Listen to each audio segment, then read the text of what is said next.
Let us pray. Our Father in the heavens, please forgive me for the technical difficulties that I had when doing my previous stream and having to make people who are watching my YouTube channel tune in again and realize that we're back online. We understand that a lot of people right now have lost a lot of money to Goliath Ventures. They have trusted their friends and their families with their advice that they've given them, even though the contracts that they're now looking at look like they would be better used as toilet paper. Please help the people within Goliath with their tribulation that they will be experiencing right now. Help those men find the right lawyer that will represent them for the dirty deeds that they have been doing. We know that men are imperfect, but it doesn't make excuses for bad behaviour. And for all those alpha males out there who think they can beat their chest and walk around their local streets, give them courage for when they meet people that they know, who they're advised at investing their money into one of the largest Ponzi schemes and scams in Florida. And give those people strength who have lost money to come forward and tell Danny de Heck and his Avengers what they invested, when they invested, provide us the information that we can help them with, help the investigators, and make sure they understand we're here working for the investors. Don't help Nick. He's part of the problem. But make sure that they always keep their nice sports cars polished to the T's. Anyway, we'd just like to come before you now, the Almighty, make sure that everything happens for a reason and karma doesn't catch up with these people. I know you don't believe in karma, God, but I do. Amen. Well, that might have not been as good prayer as the first one, but we did have a few technical problems, a little bit embarrassed. And if you guys don't realize that all my videos are done live, so when things go wrong, it goes wrong in a hurry. And it's taken me about 5 years of YouTubing to actually be able to record live and then splice my content up afterwards and then republish the good stuff. This is some good stuff. If you're investing in Goliath Ventures and you're feeling perplexed, not knowing a way out, looking for a leadership, looking for advice, looking for any answers, then hopefully this live will give you some facts. Now, there's a whole lot of things in here in a nutshell that I'm going to go through. First thing I think that's most important, there's a lawsuit between Nick Petrillo and Christopher Delgado. That's massive because Nick works under the umbrella of Goliath and he's the 50-50 man. So two partners going at it together doesn't give you much faith. A week ago, people were thinking that they were waiting for an MSB license to come through before everything got back to normal. People have missed their dividends since October, November, and December. They were told on the 2nd of December that payouts would resume on the 15th and 18th of December. In between that, they blew up a massive party on the 12th of December and blew $5 million. Had Jason Derulo come along and sing. And then they were told that they were waiting for an MSB license to come through. And Eric Clayman, a defense lawyer who wrote the original contracts, managed to somehow get into Goliath Ventures MailChimp and mail out a letter claiming that people needed to hang on for another 10 days. Since then, everything has hit the fan. And this is really like a building that has been, we have gone into the building of Goliath and we have told everybody in the building that it's going to explode. And we've been telling people that there is dynamite in every office all around the place and it's going to explode. We want people to get out. People have been telling me that I don't know what I'm talking about. People like Steve Davis was on here telling me that I'm not alpha enough to be in his community. And if you haven't watched that video, go watch it. It's a real good one. But anyway, we have found a wallet where people are getting paid. And we'll show you that wallet. And we've already put that wallet address in the chat room of this live. So have a look at that. But in the meantime, I'm going to try to get through my my introduction. So tonight, this is really important, this live, because we've crossed the line of speculation into a formal legal warfare, And the insiders are starting to sue each other. So when the insiders start suing each other, everything escalates. And just before let us go. Just before we go live, I want to show you a couple of. So this was the thumbnail for the video that we're doing right now, but these are the people that were all involved in Goliath Ventures. Now these guys, it was 18 people originally. 1, 2, 3, 4, 5, 6, 7, 8, 9, 10, 11, 12, 13 people in this photo. But we have originally come up with about 18 people who are heavily involved. Now, imagine you're on the Titanic and all the people running the Titanics, all the head of departments is Goliath and these men here. So every single one of these men you need to go after.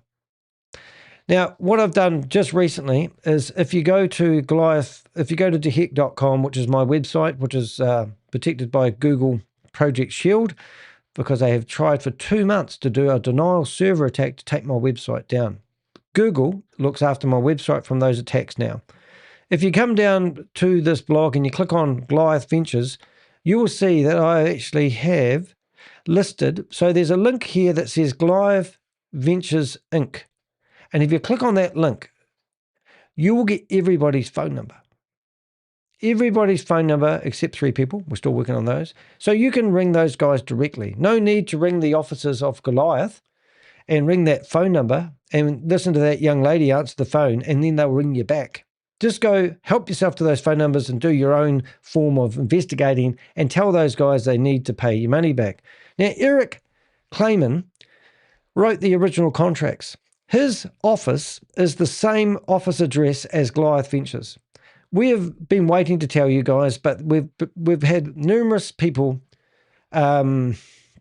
verify that he is no longer handling anything to do with Goliath Ventures. So you've got this Eric Claimant guy who's responsible for a defense lawyer who's created the contract that you've all signed. And now he's sending out newsletters on behalf of Goliath Ventures. They're in the same offices together, and he's washed his hands of Goliath Ventures. Now, if you think that's not true, Steve Davis, then prove that Eric Clayman is still representing Goliath. And also, could you please verify, seeing you're a man of the truth, Steve Davis, whether that address is actually Goliath's office address or Eric Clayman's office address? Because both these websites have that address on there. And I would be interested to know. And that's interesting. Right. So, and also we played a bit of a quiz just a few minutes ago, which I didn't quite finish. So we've got everyone turning on everybody here. And I'm trying to calm the farm. And these guys are now fighting. So who are they going to align with is the question I'd be asking. These people here, I'm telling you guys, you need to listen to me. You need to go after the sponsor. You need to go after Goliath. And you need to go after Chris and Nick. You need to go after everybody. And if those contracts, what I keep saying, aren't worth toilet paper now, then you need to go through those contracts. Now, one thing I have been saying, and somebody pointed this out to me today, is those contracts that you've got were all for Goliath Ventures Inc. Florida. And they shut down the Florida company on the 3rd of September. And some people I've heard did sign up on the 1st of September and received 1 dividend or no dividend and lost all their money. I feel sorry for those people. But they reopened the company, Goliath Ventures Inc. in Wyoming. Now, this lawsuit that Nick is doing is actually, the lawsuit that he is actually doing is actually filed for the company in Wyoming, called a Wyoming corporation. So the company before that, called Goliath Ventures, this would have been a Florida corporation. We've looked at the contract, and there is a clause in there that says that they can move they can change names. So that means that it doesn't matter who you go after. But do you know why this company, and why I believe that this new lawsuit is actually part of the exit strategy, is because they've made it so hard for people to figure out who to sue. And that's why you need to get legal representation. But anyone wants this, you can find this on my website. Actually, I don't know if you can find this on my website. Oh, yes, you can. I gave the link. So if you go to yesterday's video, you can go into the description, you can find the link, and you can download this if you can't seem to find it, or just reach out to me on Signal, which would be fantastic. Also, remember, you can go and click on that button. I'm not going to click on it because that's called doxing or something. So if I show you the phone numbers that aren't publicly listed, but if you want the contacts, phone numbers, I will give you the link in the chat room, and you can go to my website, and you can, and also there's a WhatsApp link in here where you can actually go to our WhatsApp support group. Now, while I'm on my Trump, while I'm on my high horse here, I've had, it's quite an emotional journey doing this. I get threats, all sorts of things. People say I'm doing this for dollars, YouTube dollars. They've literally sent people around to my house. They staked, put a couple of guys outside my neighborhood for a week, looking for me, waiting for me to drive past, and they followed me home and they knocked on my physical door.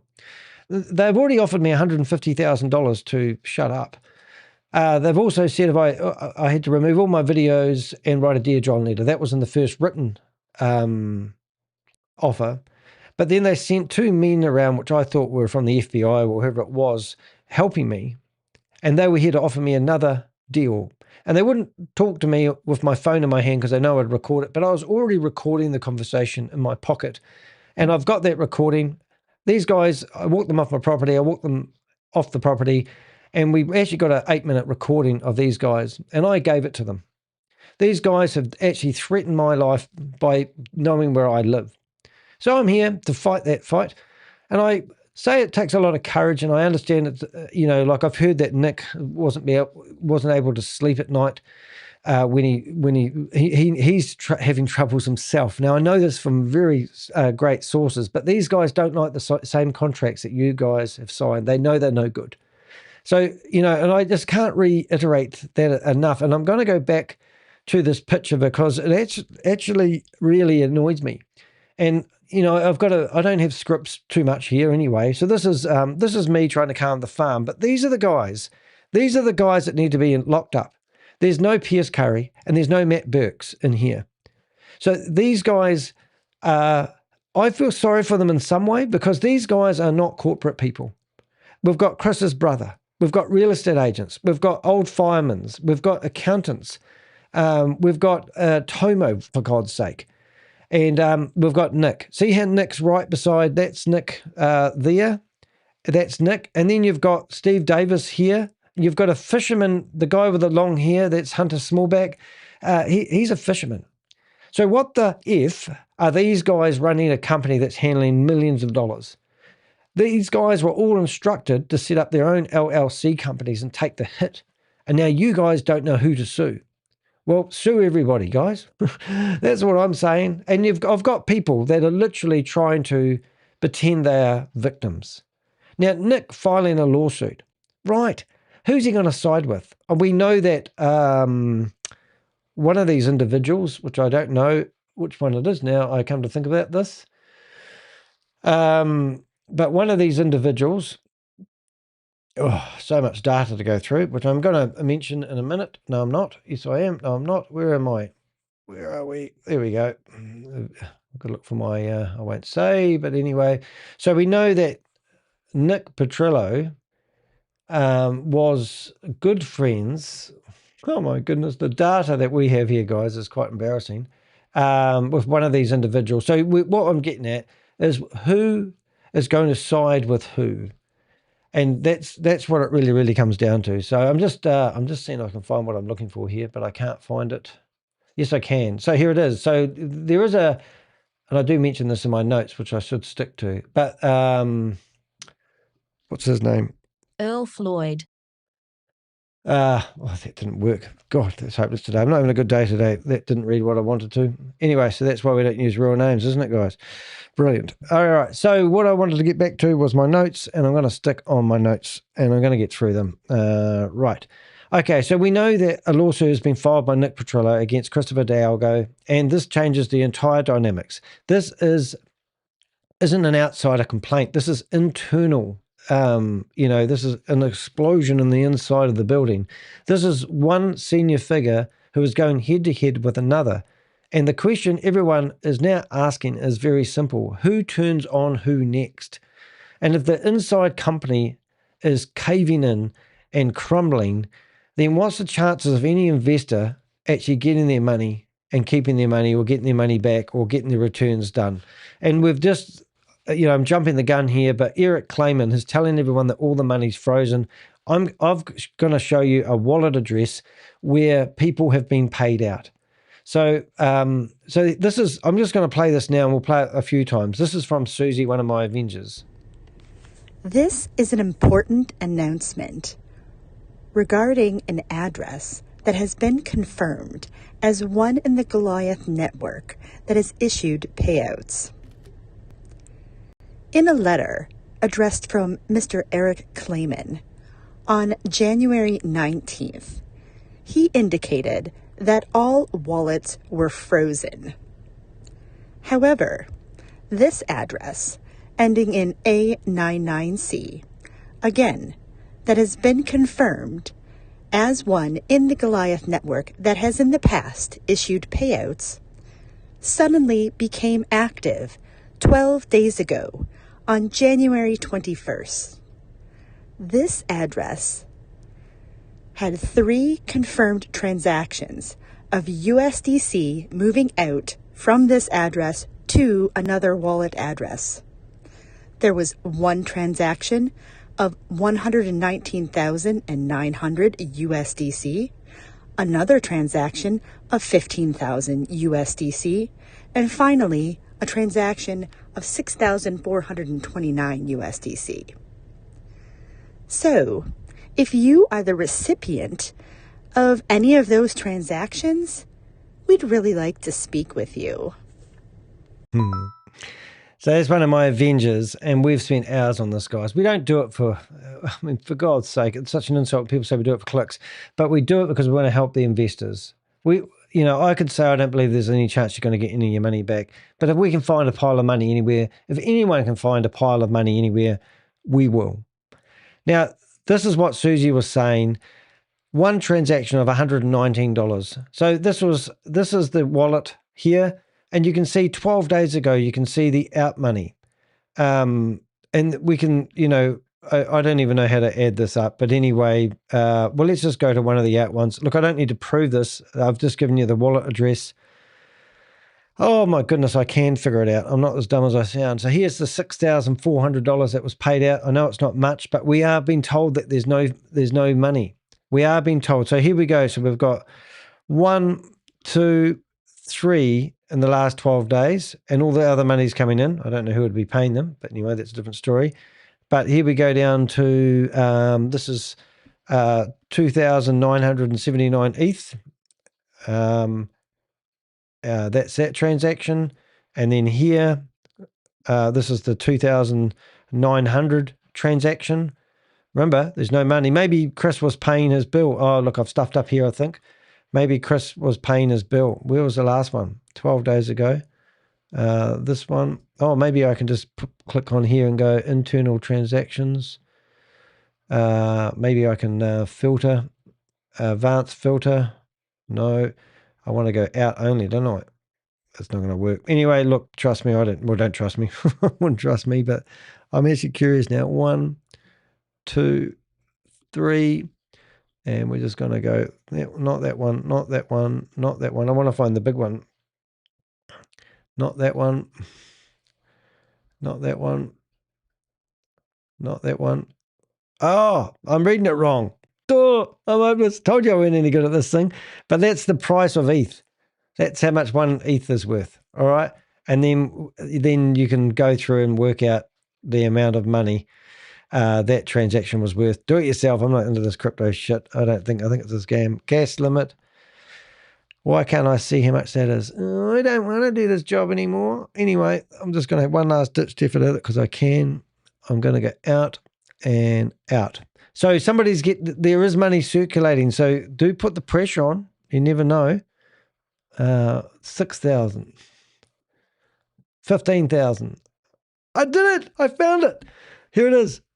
The transaction is 119,000. This one, $15,000. And you'll get there eventually.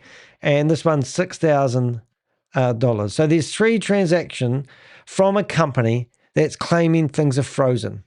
And I just don't, look, I'm sorry, but these guys are lying to you. So if you think they're lying to you, ask them those transactions if you've still got contacts. And if you need a phone number, it's on theheck.com under Goliath Ventures. Under all the videos, you'll see a wee button there that you can click and you can get all their phone numbers. The sponsor. Alrighty, so as I said in the previous video, we also have, so we've got lawsuits now. Who should people be suing? The sponsor of the company, the individual behind it. That's not something I can answer for you.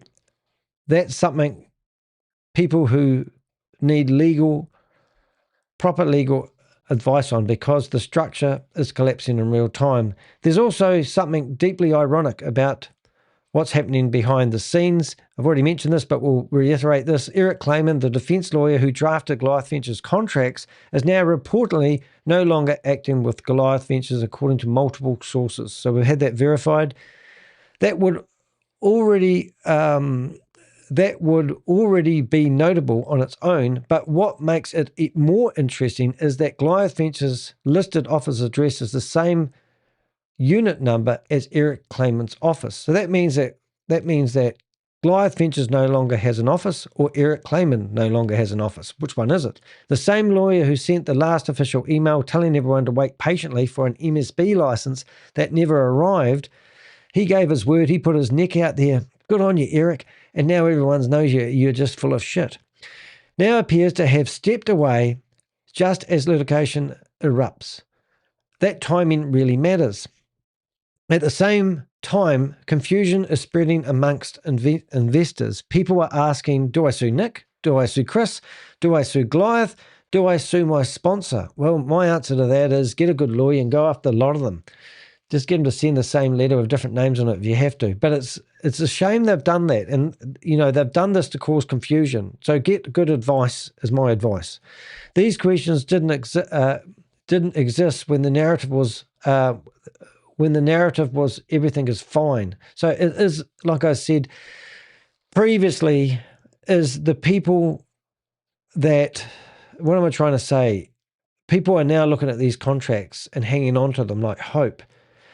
But you really should have done that beforehand. I know hindsight's a great, wonderful thing, but it really is, isn't it?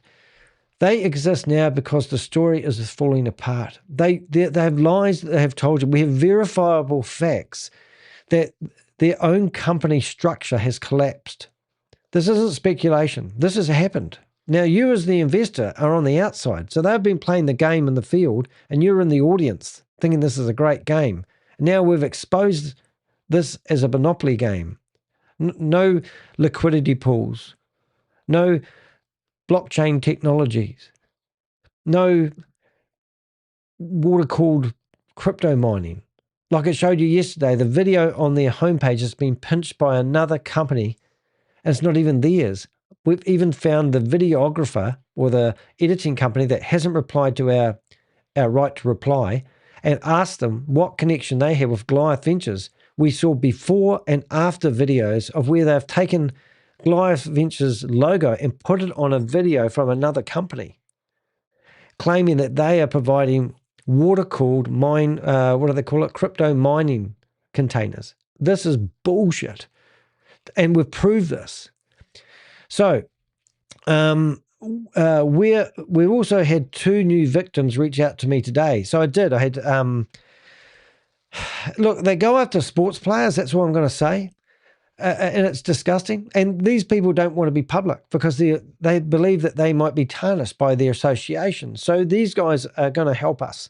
They're going to help us report to the head investigator of this. We've got a form. We've got a form available. So this is the form. Now, the address to this form is really, really easy. All right, so I'm going to, this is how I work, guys. Oh, I don't know if I can do it here, but I'll give it a go. So if I go Goliath Ventures on form. No, it didn't work. Oh, my goodness. Goliath Ventures Inc. form. The computer might catch up. No, it's not going to. It's been naughty, naughty, naughty. 1 minute, please call it. Goliath Ventures form.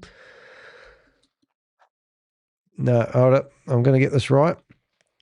Where do we got it?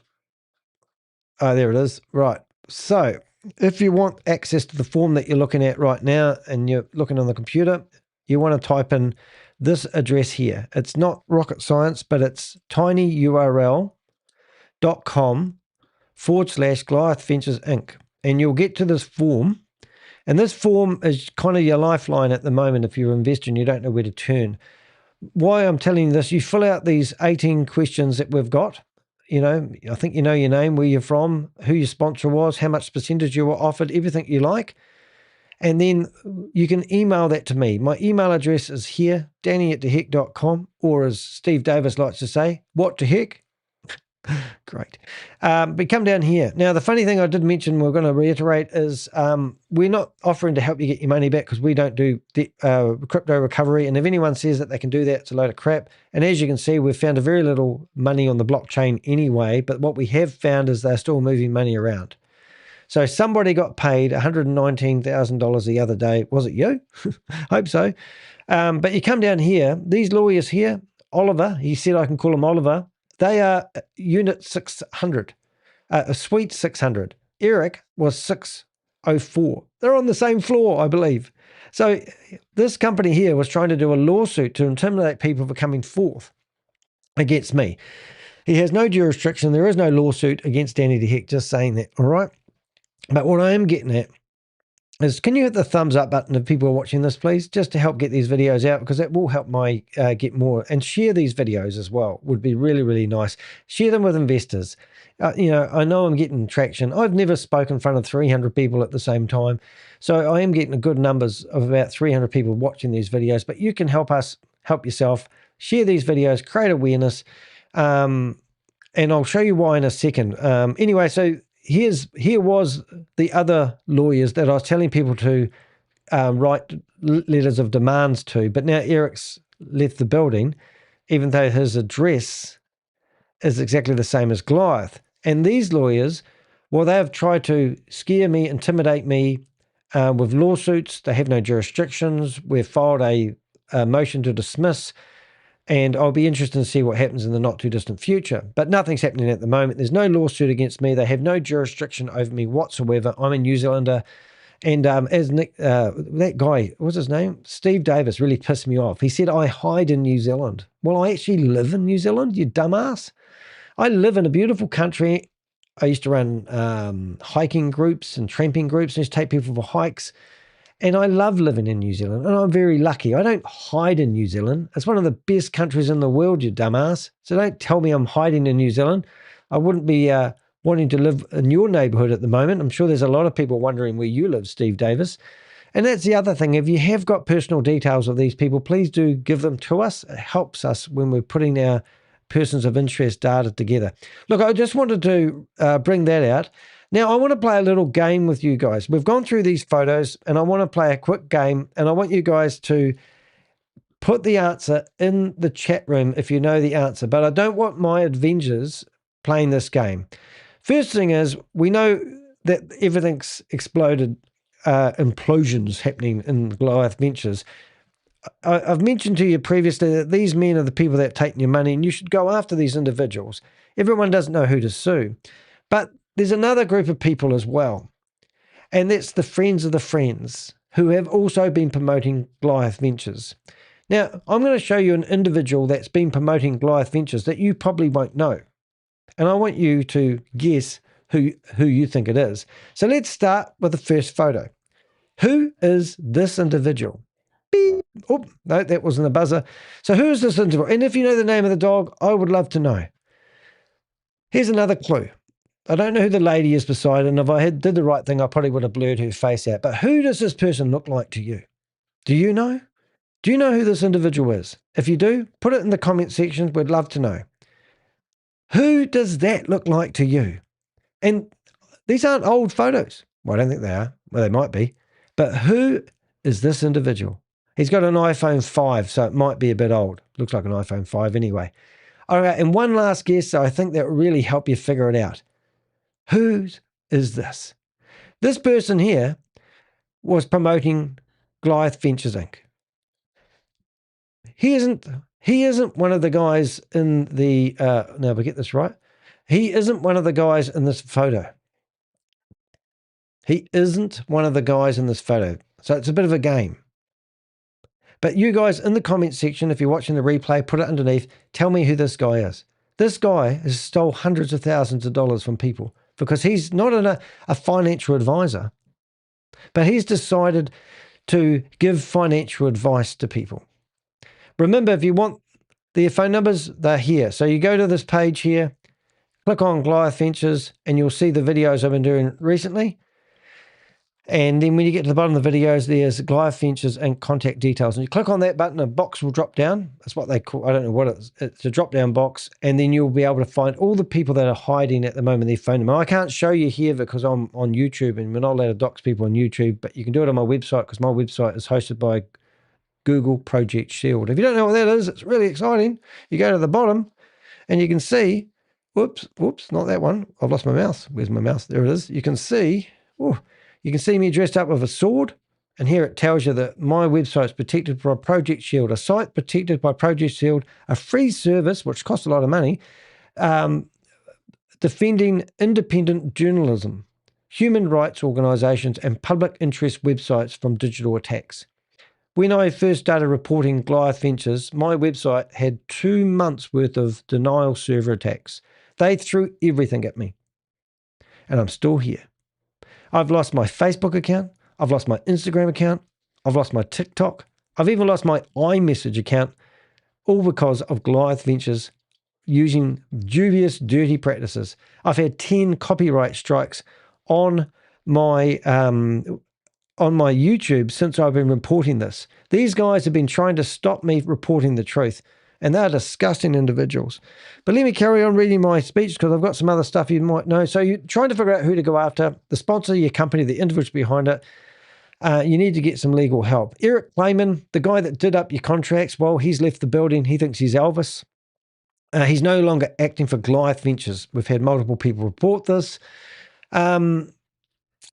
You know, the office, the location of Goliath Ventures doesn't exist. So at the moment, I don't believe that Goliath Ventures has got any location of operation. So Chris is now working at home off his laptop. He's probably got the Tay working as the receptionist, answering the phones, and then putting you through to the person that they're all hidden. This is my point. This is why we've tried so hard to get all the phone numbers, because all these people. Also, something else I want to clear up. Now, in New Zealand, when I say mongrel, not that anyone's pulled me up on this recently, but it's a common term in New Zealand. And mongrel is actually a dog that is a mixed breed. And I know every time I accidentally say it, like he's a mongrel, I'm actually just talking about a mixed breed of dog. And it's not anything to do with whatever else it might mean to you, because I just want to make that clear, because every time I say it, I think, oh, I shouldn't say it. And I try not to swear and I try not to say bad words, but if you're just wondering what that term actually means to a New Zealander, please pass that on. So some lawyers who sent out the same lawyer that sent out the information was telling everyone to hang in there for the MSB license, which we now know was just a stalling tactic, whether Chris told him to do it. But what the hell is a defense lawyer doing shit? What is a defense lawyer? This is major, guys. What is a defense lawyer handling Goliath Ventures email mailing list for? Now, we know that he sent that using MailChimp, and we know that the email that he sent out on his own letterhead, which we have here, I mean, you've got to, I don't want to go around circles, but this letter here was sent out to everybody. It's not even, it's blurry because it's blurry. It's too small. He's published it in the newsletter as a PDF and only did it at 480 DPI. So it was blurry, but when it was turned up on your cell phone, it would have been clear, but on my big screen, it's a bit blurry. But this newsletter was sent out via Goliath Ventures Inc.'s mailing list. So Eric Clayman, the same guy that wrote the contracts, has taken the liberty, or been told to do it, and sent out a letter to everybody telling them that they are 80 days in on a 90-day. They're 80 days in, and it's going to take 90 days before they get the MSB license. They didn't mention anything about where the money is, or whether it's safe. They didn't mention anything about the previous excuse of the audit, and it's just a total lie. So that same individual has now left Goliath Ventures and no longer representing it. So the scam is up. You've lost your money, and you don't know who to sue now. So this is major. So do you sue Nick? Do you sue Chris? Do you sue Goliath? Do you sue your sponsor? Or do you ring them up and put the hard work, like bring this to a head, is what I'm saying do. Already we know that Christopher had a public argument with an Indian person in the 60 Vines restaurant in Orlando just recently. A public argument. So if he walks around the streets of Orlando, people know him and they'll hate him. He's not allowed in London Club anymore. He's out. All right. Heard that here first. Some Goliath people are still visiting London Club, but not for long. Not for long. These people will be anyone, providing services to these thieves will be named and shamed by me and my Avengers. So the question didn't exist when everything was fine, but now, because the story is breaking, their story is breaking apart, the responsibility has been reshuffled. I'm doubling up here again. I'm sorry about this. We also had 2 new victims, which I mentioned earlier on. One, just, I won't even say, but hundreds of thousands of dollars. Okay, another one, I think was a phishing exercise. Some people are crazy. They reach out to us. Some people have told us that they were asked to sign the new contracts. The new contracts that Goliath had put out after they set up the company in Wyoming. That's bullshit. We've also discovered there was a paragraph in the contract that basically says that Goliath can change its name without renewing the contracts. Not those words, but basically they're covered. And I've always thought that how can a company close down and reopen in a different country or a different state and then carry on providing the same services? And we've also found out that Chris owes $723,000 to a charter plane service. Now, we don't know what charter plane service it is. Maybe you do and you can provide that to us. We're only looking at tail numbers and we can only make assumptions. But when we get verified information, we can let you know. Now, why is that important? Well, a guy that can buy a house for $8.5 million claims to have bought offices for $8.5 million. Nick's bought a house for $8.5 million. All that money, and then he isn't paying for his aeroplane rides and left a deficit of $723,000 with a company who wants his money. Is Chris now claiming he's got no money? Now, I'm telling you that I know how these scams work because I've been doing this for 5 years. What they're doing, I believe, is an exit strategy. Nick sue Chris.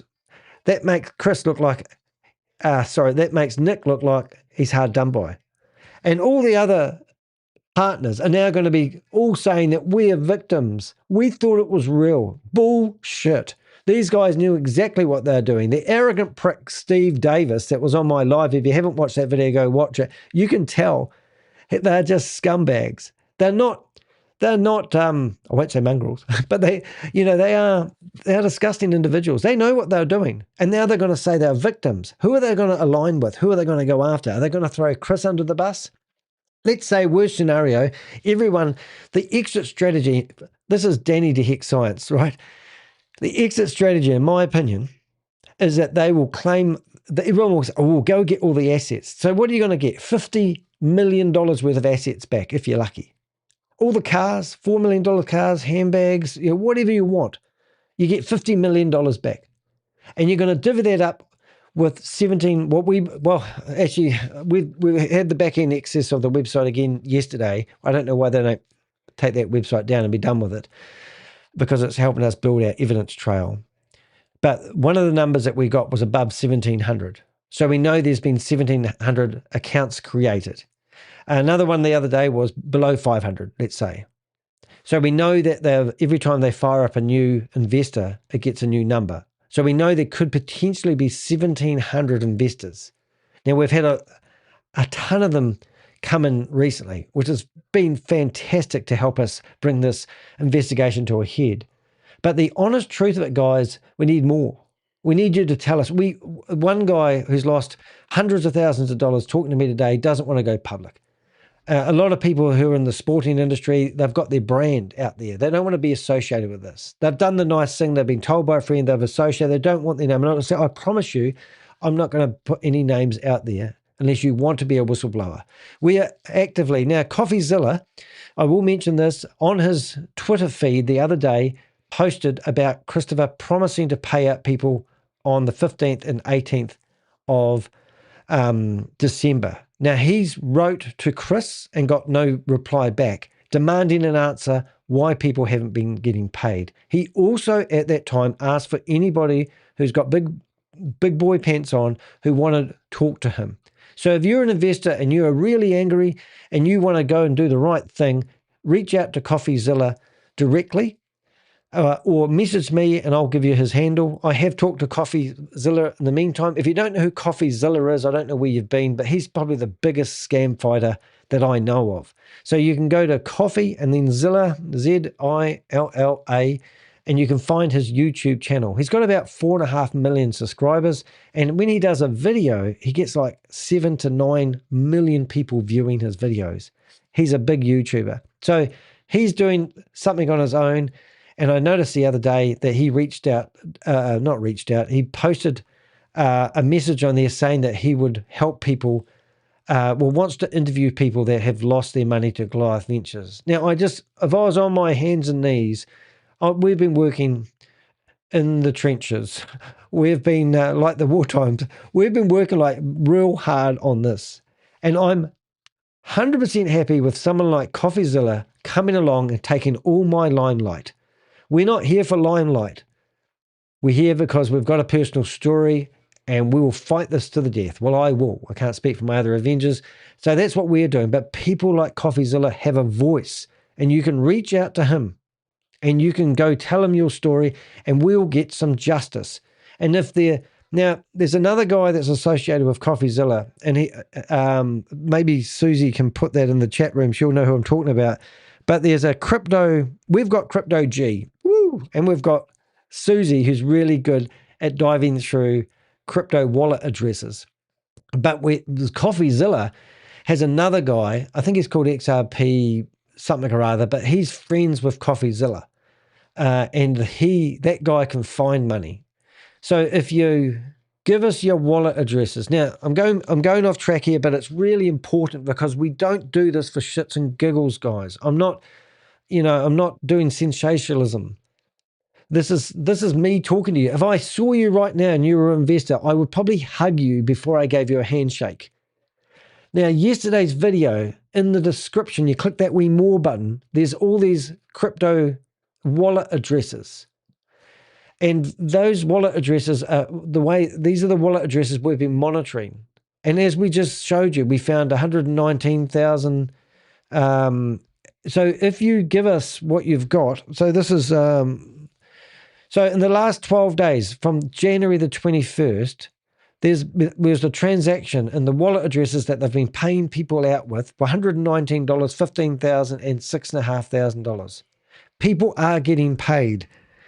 So what I'm saying is reach out to CoffeeZilla if you're an investor. If you don't know his contact details, I do have his contact details. And I'll just be firm here. I'm not working with CoffeeZilla. I just want to say that. But I do have his contact details. And yes, I have talked to him on the phone a couple of years ago. He was helping me when I got sued, was getting sued for $3.85 million in the New Zealand High Court by an American guy who was trying to stop me exposing him. At that time, it was terrifying for me because I'd never been sued by some American person, but they had to lodge it in the New Zealand High Court to get any traction. an hour and a half before that High Court judge picked up that file, that 217-page affidavit that I handed in, the cowards filed a discontinuance. Now, one of the investors that I was talking to lived in the same state as that guy, and I said, can you go around and visit him for me? And he said, well, what's your address? But anyway, I diverse. So what I'm getting at is, I mean this with my hand on my heart, is reach out to CoffeeZilla, tell him your story, let him interview you, blurry face, muggly voice if you want, but do it. 0 divided by 0 is 0, but doing something proactive is going to make a difference. Doing nothing is going to do nothing, but doing something is going to cause karma to come down on these bastards.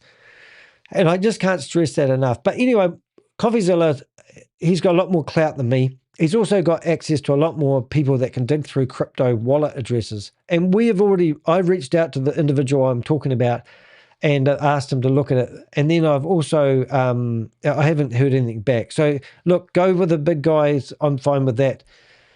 Right, so what have we got? So one of these investors that reached out to me just in the last 48 hours or 24 hours, every day I wake up and there's a new investor in my inbox. Reach out to me, guys. One of them has invested hundreds of thousands of dollars and does not want to go public. And I get that, and I'll respect that. And that is completely understood. Look, I just repeated myself. What matters right now is support, coordination. Coordination. That's a big word I didn't even write. And timing. We're not here to expose victims. We're here to collect evidence. And I just can't stress that enough. And I'm not going to go on about it, but I just can't stress it enough. And I'll say this is very, very clearly. Things are about to move very quickly. And we are now at the moment for everybody, for people to start talking, and now is the moment for everyone to start talking, even if it's quietly. I'm on the phone. I'm going to tell you a Danny story. And I think it's important for you to realize what toll this does actually have on me and my friends. I'm in the supermarket with somebody I care about yesterday, and it's 7:30 at night. I'm starving because I haven't eaten all day long. I do this quite a lot. I did eat before I went live today. I'm on the phone to an investor who keeps saying to me, what should I do? These guys are getting away with it, aren't they? And I go, look, this is what I would do.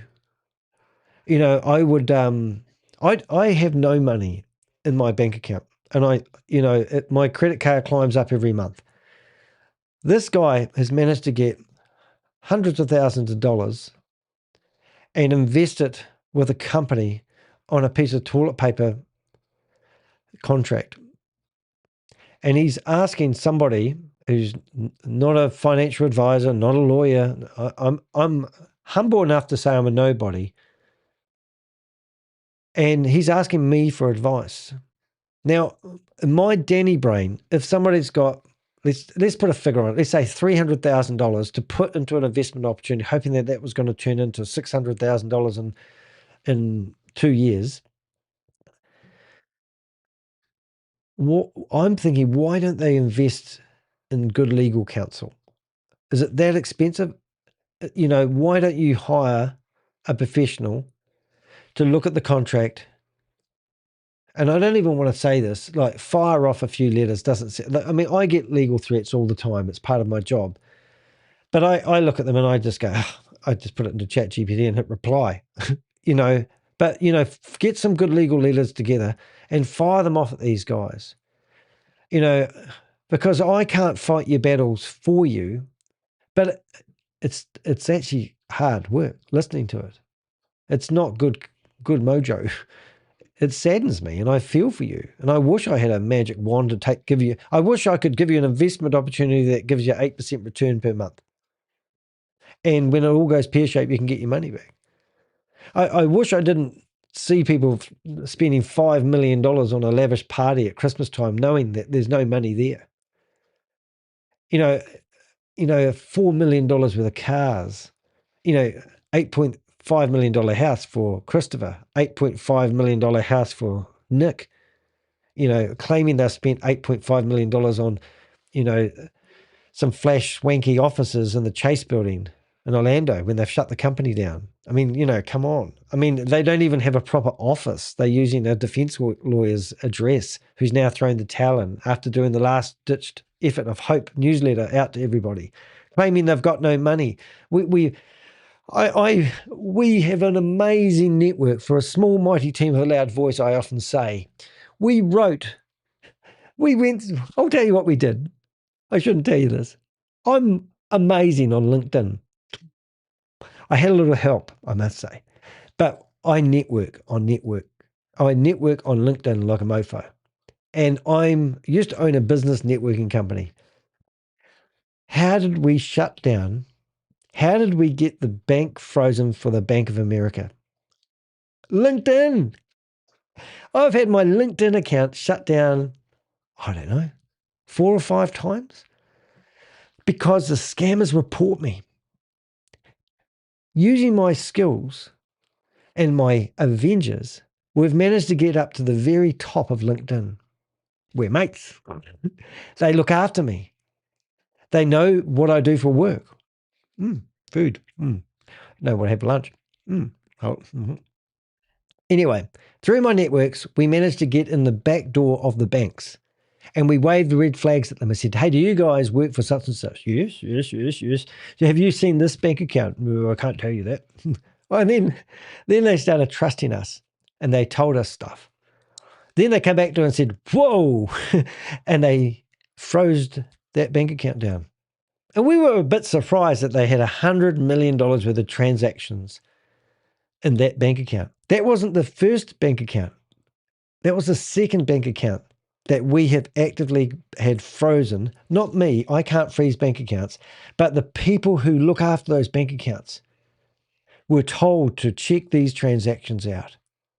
And they did. And they shut those accounts down. Now, you would have, if you look at your contract, I bet you paid with JP Morgan.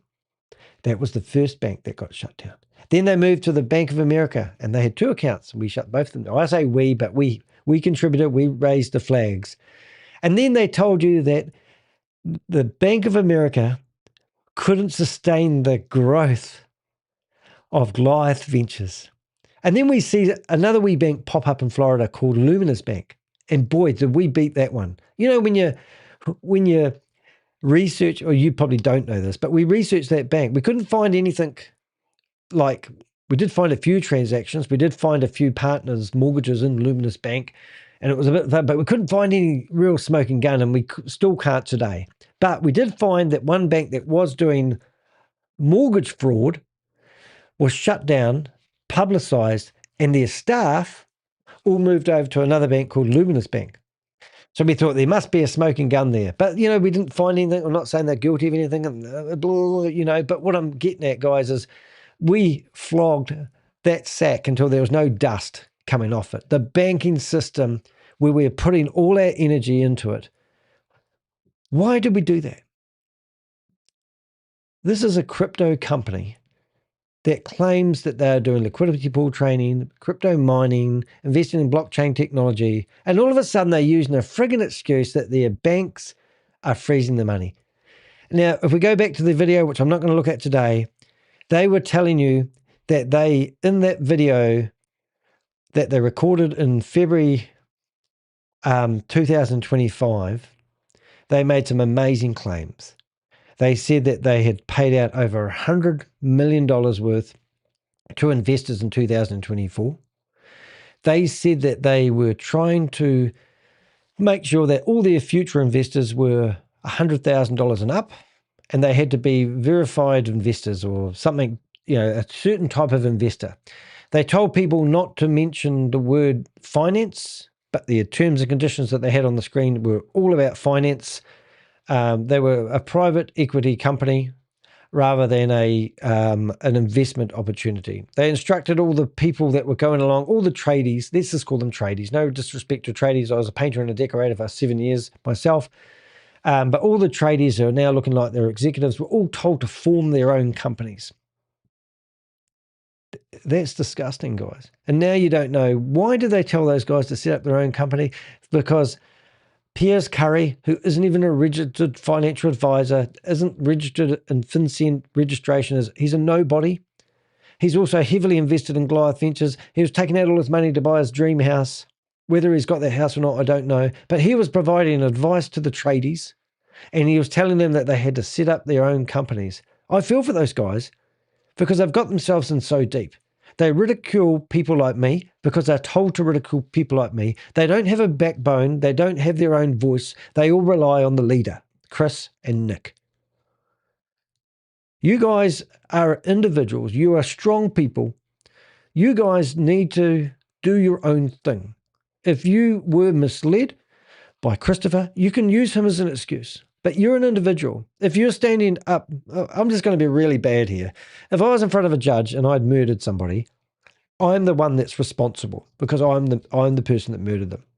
Now, if you're going to go and stand in front of a judge and tell him that, oh, well, he told me to murder somebody, the judge ain't going to have a bar of it. You guys are going to be just as accountable for the loss of people's money as Christopher and Nick, Tomo, Piers Curry, Matt Burke. You guys are, the judge isn't going to say, oh, g'day guys, how you doing? So, no need to worry. No, look at this picture here, right? These are all the brothers all going at each other. Look at this picture here. This is a team of men who were proud to be part of Goliath Ventures. And then 12 months later, they're all at each other. These men thought they had discovered a way to be a business people. These guys have gone from firemen, insurance, real estate, realtors, fishermen. You know, these guys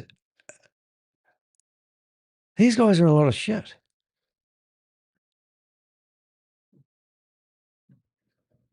Tomo. Oh my God. Have you ever heard David and Goliath comes to mind? But the bigger they are, the bigger they fall. Tomo, we know that you're in Orlando at the moment. We know that you are sweating. You were a policeman for 12 years, and then you discovered weightlifting.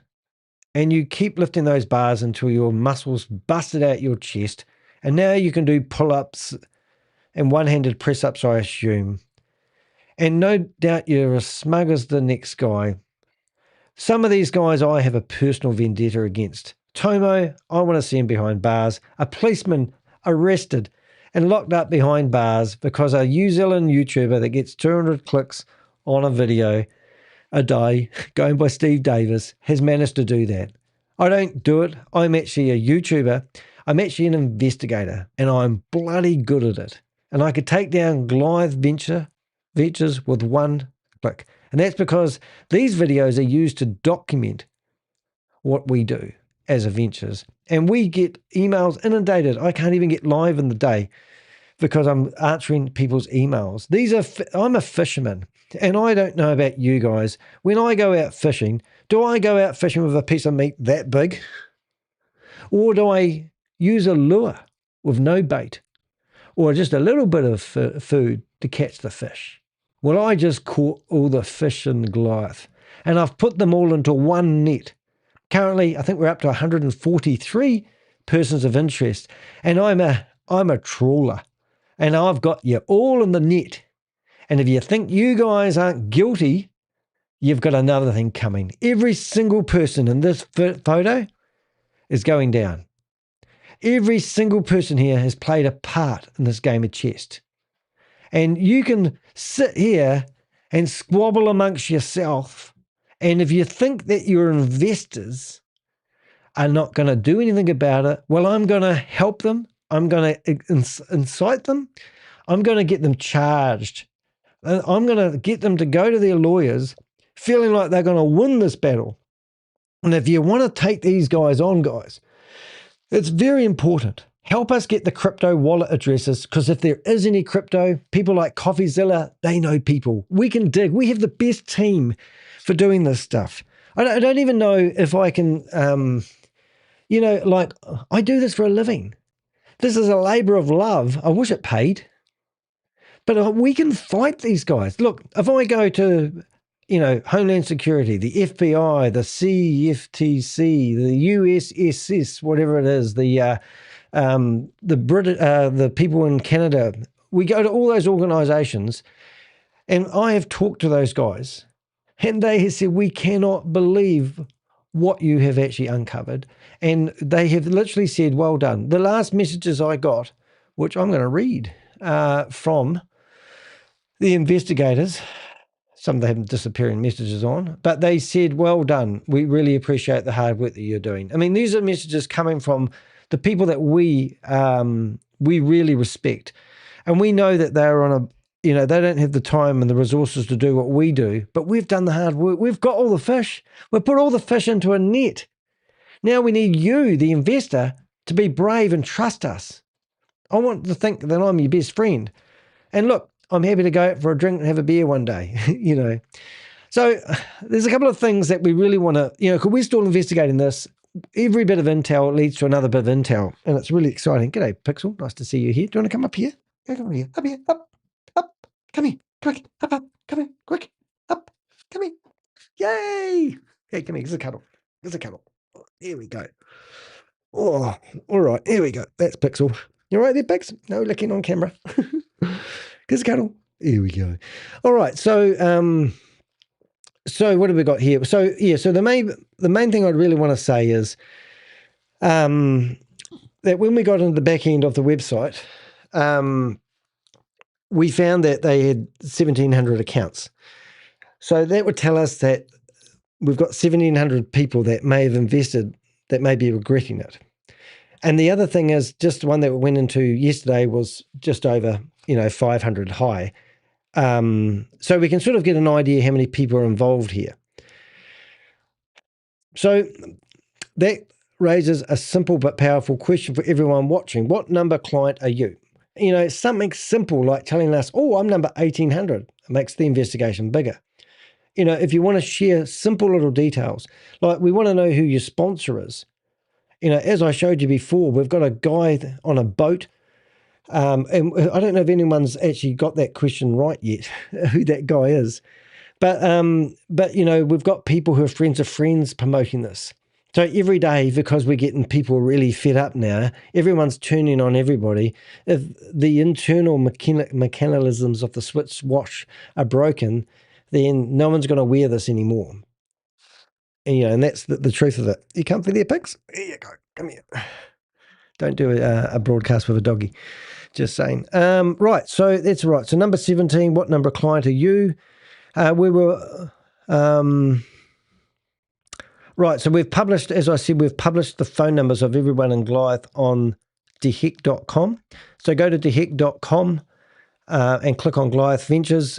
Scroll down and past all the videos and you'll see all the phone numbers. We're still missing 3 phone numbers. Casey Holiday's phone number we haven't got. David Panzik, is it Panzik? I haven't got his phone number. And we also haven't got the travel, Lee and Howie. So we're only missing Casey and David Panzik's phone number. Now, why do we want the travel director's phone number? Well, we went to her website a couple of days ago and we asked her for her right of reply to the missing $723,000 for the airplane flights that they did, and asked her, and her email bounced. So this is so hopeless, because what that tells me is that website that we found of her was representing her company. And then when you email that company and that email bounces, we think things like, and this is what happens all the time, they set up fake websites to give them an illusion that they are a company. But at the end of the day, who is Lee Ann Howie? We don't have her phone number, but we would love to ask her if she's aware that Chris needs to pay $723 to an airline company. Now, if anyone has those numbers, please reach out to us. Any intel, I can't express any intel, any website, any money, any wallet addresses that you've got, please just send them through to us.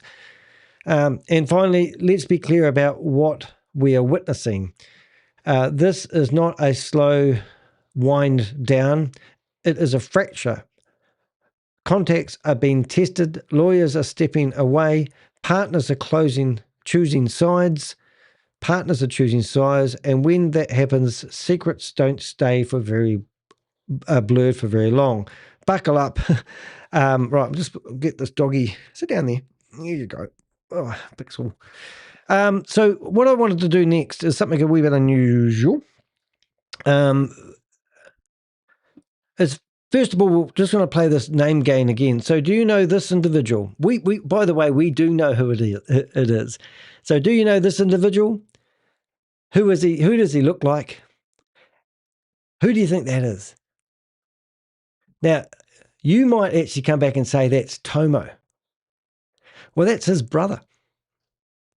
And he's been promoting Goliath Ventures. Now, we know that Tomo has got people under him who he's invested with. But every time we get a new investor in and we hear who their sponsor was, it is always of great interest to myself and the Avengers. But when we hear that there's another person out there promoting it, who's in the shadows, so this individual now is actually on our person of interest. Look, and I'm just going to see if we've actually got his name. Can't find it in a hurry, but it's not relevant. But I just thought I'd share that with you guys. So Tomo's brother has also been promoting Goliath Ventures. Now, Tomo's so much all about the brotherhood and sticking together and beating your chest like you're an ape or a gorilla. He's in deep. And as much as he's a big, strong individual, and I wouldn't want to offer him a handshake, well, not a handshake, an arm wrestle, I would just like to say, to be honest, he'll be cowering in a corner or hiding in some room with his laptop, talking to himself, saying, I'm rich. I've got lots of money. I've done really well. And he won't have friends and family around him because people just won't. You hop down? Hop down, go sleep under there? There we go. Pixel's gone. Alrighty, so that's him, and they obviously have a family who likes smoking cigars. And what is the deal with cigars, guys? I'm just think this is really weird that everyone smokes cigars. I have smoked cigars, but I don't smoke cigars. I have smoked them. I've smoked a packet of smokes once in one night. I was out with my mate, and we decided that I think we shared it, but I'd never smoked in my life, and that's the only time I've ever smoked. But I do like cigars. I must say I wouldn't mind doing a cigar, but I don't think I'm going to be going to the same venues as these guys. But if you do see these guys out in downtown, go up to them and ask them where your money is. All right, as I've said, I'm going to go through and do something a bit different in a minute, but I just want to reiterate that these men are the guys that have lied, cheat, and steal from people, and now they're going to say that they're going down on the same boat, aren't they? They're going to say they were victims. Do not let these guys be victims. Do not let Nick's lawsuit actually have any clout. It's just ridiculous. And I'm here to break it up, and I'm here to get some order. I've always wanted to be a policeman.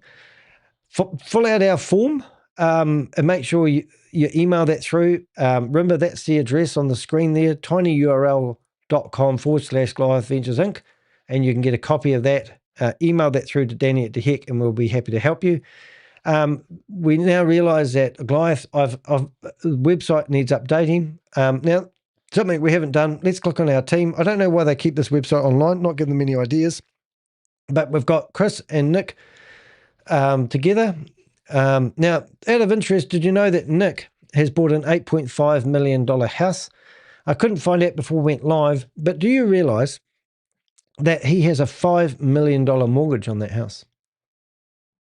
Chris has 5 properties, and some of them do have mortgages. I think the one he bought from Jackie Segal still has a mortgage on it for just short of $700,000. Why would Nick have a $5 million mortgage on a house? Now, wouldn't Nick be sweating about now? No. He's just got himself on an airplane. Wonder what airplane he hired to go on the flight. Is there a reason why when he took a photo of his family standing in front of the Learjet that he didn't have the numbers on it? Maybe that would help us identify the Learjet company that Christopher owes $723,000 to. So now we've got David Panzak, Lee Howie, the travel director, and Steve Davis, who's had his Insider magazine article taken down, which was self-published. He wasn't interviewed. And we've got Mike, we just got your phone number yesterday, mate. Tomo's phone number, we also got that yesterday. Thank you so much to the partner that's helping us. He's really cool. And Casey Holiday. Well, we've got, I'm not sure we've got his number, but Marty, I know you're a lovely guy, but come on, you've got to come clean. Any one of these guys that I'll talk to right now, even Tomo can reach out to me. I would be happy to talk to him and help him and give him direction. I don't care. Definitely want to see Chris in prison, definitely want to see Nick in prison, definitely want to see Piers Curry in prison, and definitely want to see Matt Burke in prison.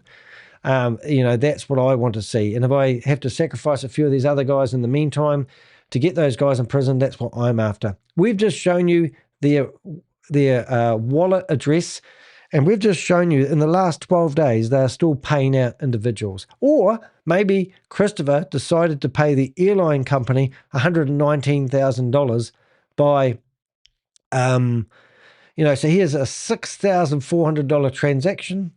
Here's a $15,000 transaction. Here's a $119,000 transaction 12 days ago. Why?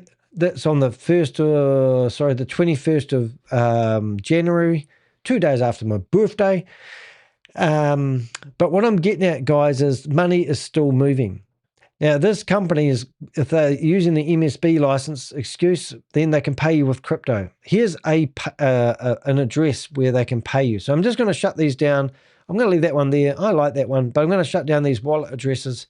And just for a bit of a break, I'm going to read Susie's message again, and I want you to listen to this. This is an important announcement regarding an address that has been confirmed as one in the Goliath network that has issued payouts. In a letter addressed from Mr. Eric Clayman on January 19th, he indicated that all wallets were frozen. However, this address, ending in A99C, again, that has been confirmed as one in the Goliath network that has in the past issued payouts, suddenly became active 12 days ago on January 21st. This address had 3 confirmed transactions of USDC moving out from this address to another wallet address.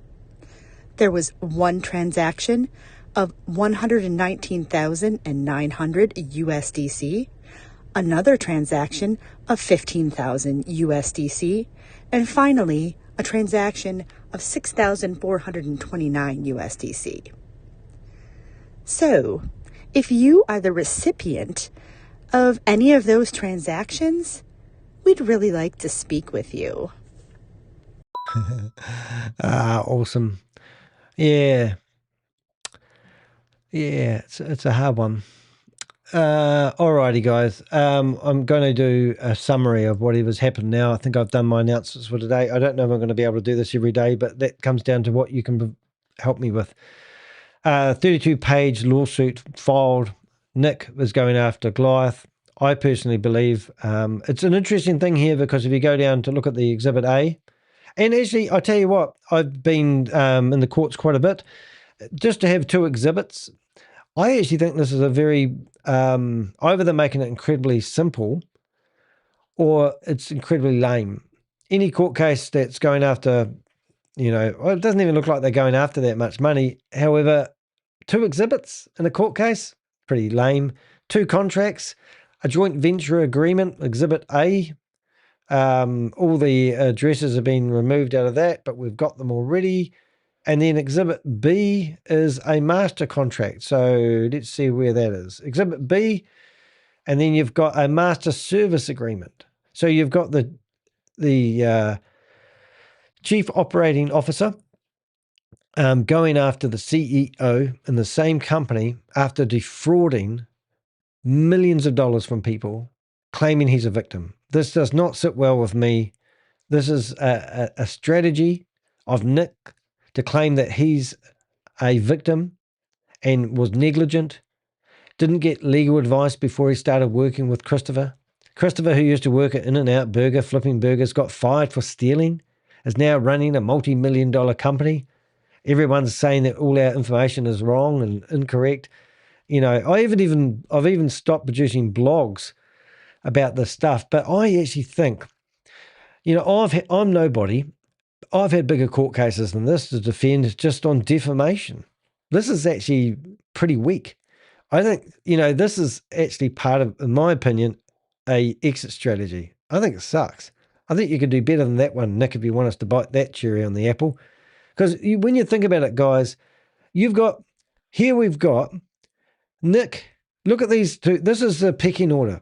And these guys, these ones right here in this picture frame, these are guys that have brought in hundreds and hundreds of thousands of dollars of investors' money. These are nice people in the community. I bet you anything you like, these guys are nervous about walking out of their $8.5 million houses. I don't know. I know there's some lovely people here. I know some people like James. I don't know anything about you really, but I do know that James went and got passports for his whole family and told his friends that they were going on a cruise. And I'm pretty sure he ain't been on a cruise because we would have heard about it. Look at them all wearing their badges of honor.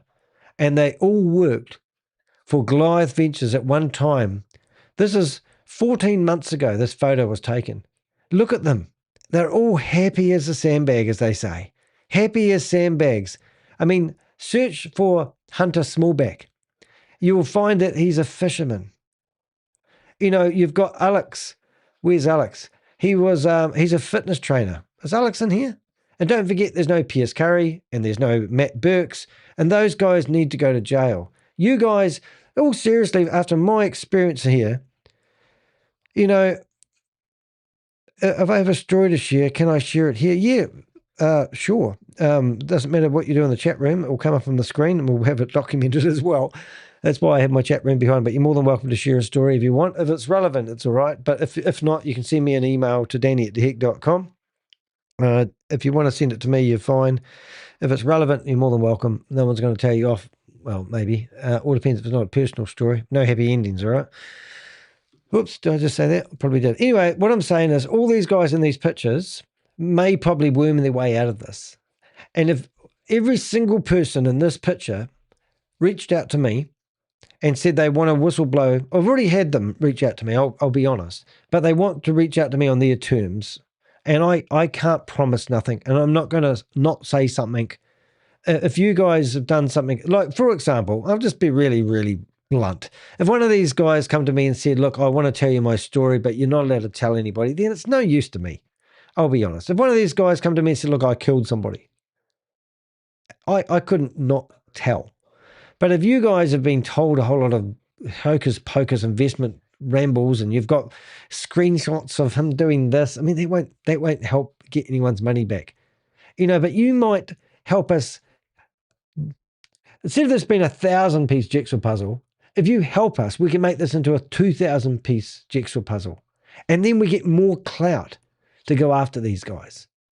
And that's what we're really doing here. We've got 6 different government agencies involved. Like right now, we would love somebody in New York to reach out to us who's invested in Goliath Ventures. Because if we get that extra piece, it will help us with our investigation. And let's just put it right out there, Danny, it will blow the lid off it. Anyone in New York that you know has invested, reach out to us. If you're a New York citizen, because 50 states of America, give us one in New York, because we can blow the lid off this even more.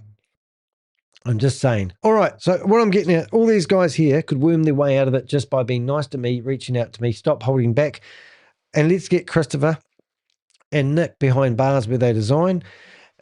Piers Curry and Matt Burke, I've got a personal vendetta to go after those guys, and I won't sleep until they do. And that's me trying to keep the order. The other one too, which I did have, which I'll try and find, I chucked this lawsuit of Nick's into ChatGPT and asked it for a summary of what that actually meant originally. I just want to see if it actually did do it. Oh, brilliant. Look at this. I think it's done. Has it done? Let's have a look and see if it's done what I wanted it to do. I don't know. Summary. Here we go. Yeah, so I have got it here. I'll just see if I can bring it onto a better screen. Let's see what we'll do. That's it. All right, so I don't know if you saw that. Oops, no, you won't see that, but let's have a look. So that's one I wanted. Right, so this was a lawsuit that was filed against Trinity Media Pharmacy, and this was a company that was associated to Nick. And we have done a video on this before, but seeing Nick's now doing lawsuits himself, maybe it would be a good idea to have a summary written by ChatGPT. And I'm just going to read it real quick. This isn't the first time Nick Petrillo's name has appeared in a federal enforcement action. In August 2018, the U.S.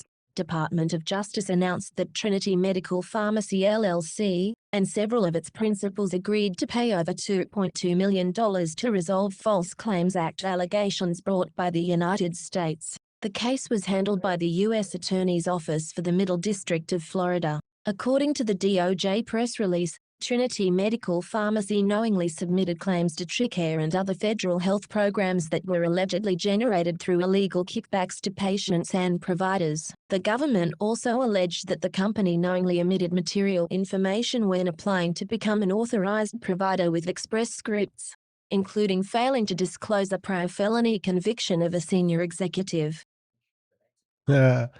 Okay. So why I'm doing this in this video is this, this will explain it. At the time, Nick Petrillo was identified by the DOJ as Trinity Medical Pharmacy's National Account Director and top sales representative. Other individuals named in the release included the company's president, COO, and national sales director. The allegations centered on the marketing and sale of compounded medications, an area known for high reimbursement rates and increased regulatory scrutiny. Federal agencies involved in the investigation included the Defense Criminal Investigative Service, DCIS, the Office of Inspector General, and the Department of Veterans Affairs, OIG. Multiple officials emphasized that the case was part of broader efforts to protect taxpayer-funded healthcare programs from fraud, waste, and abuse.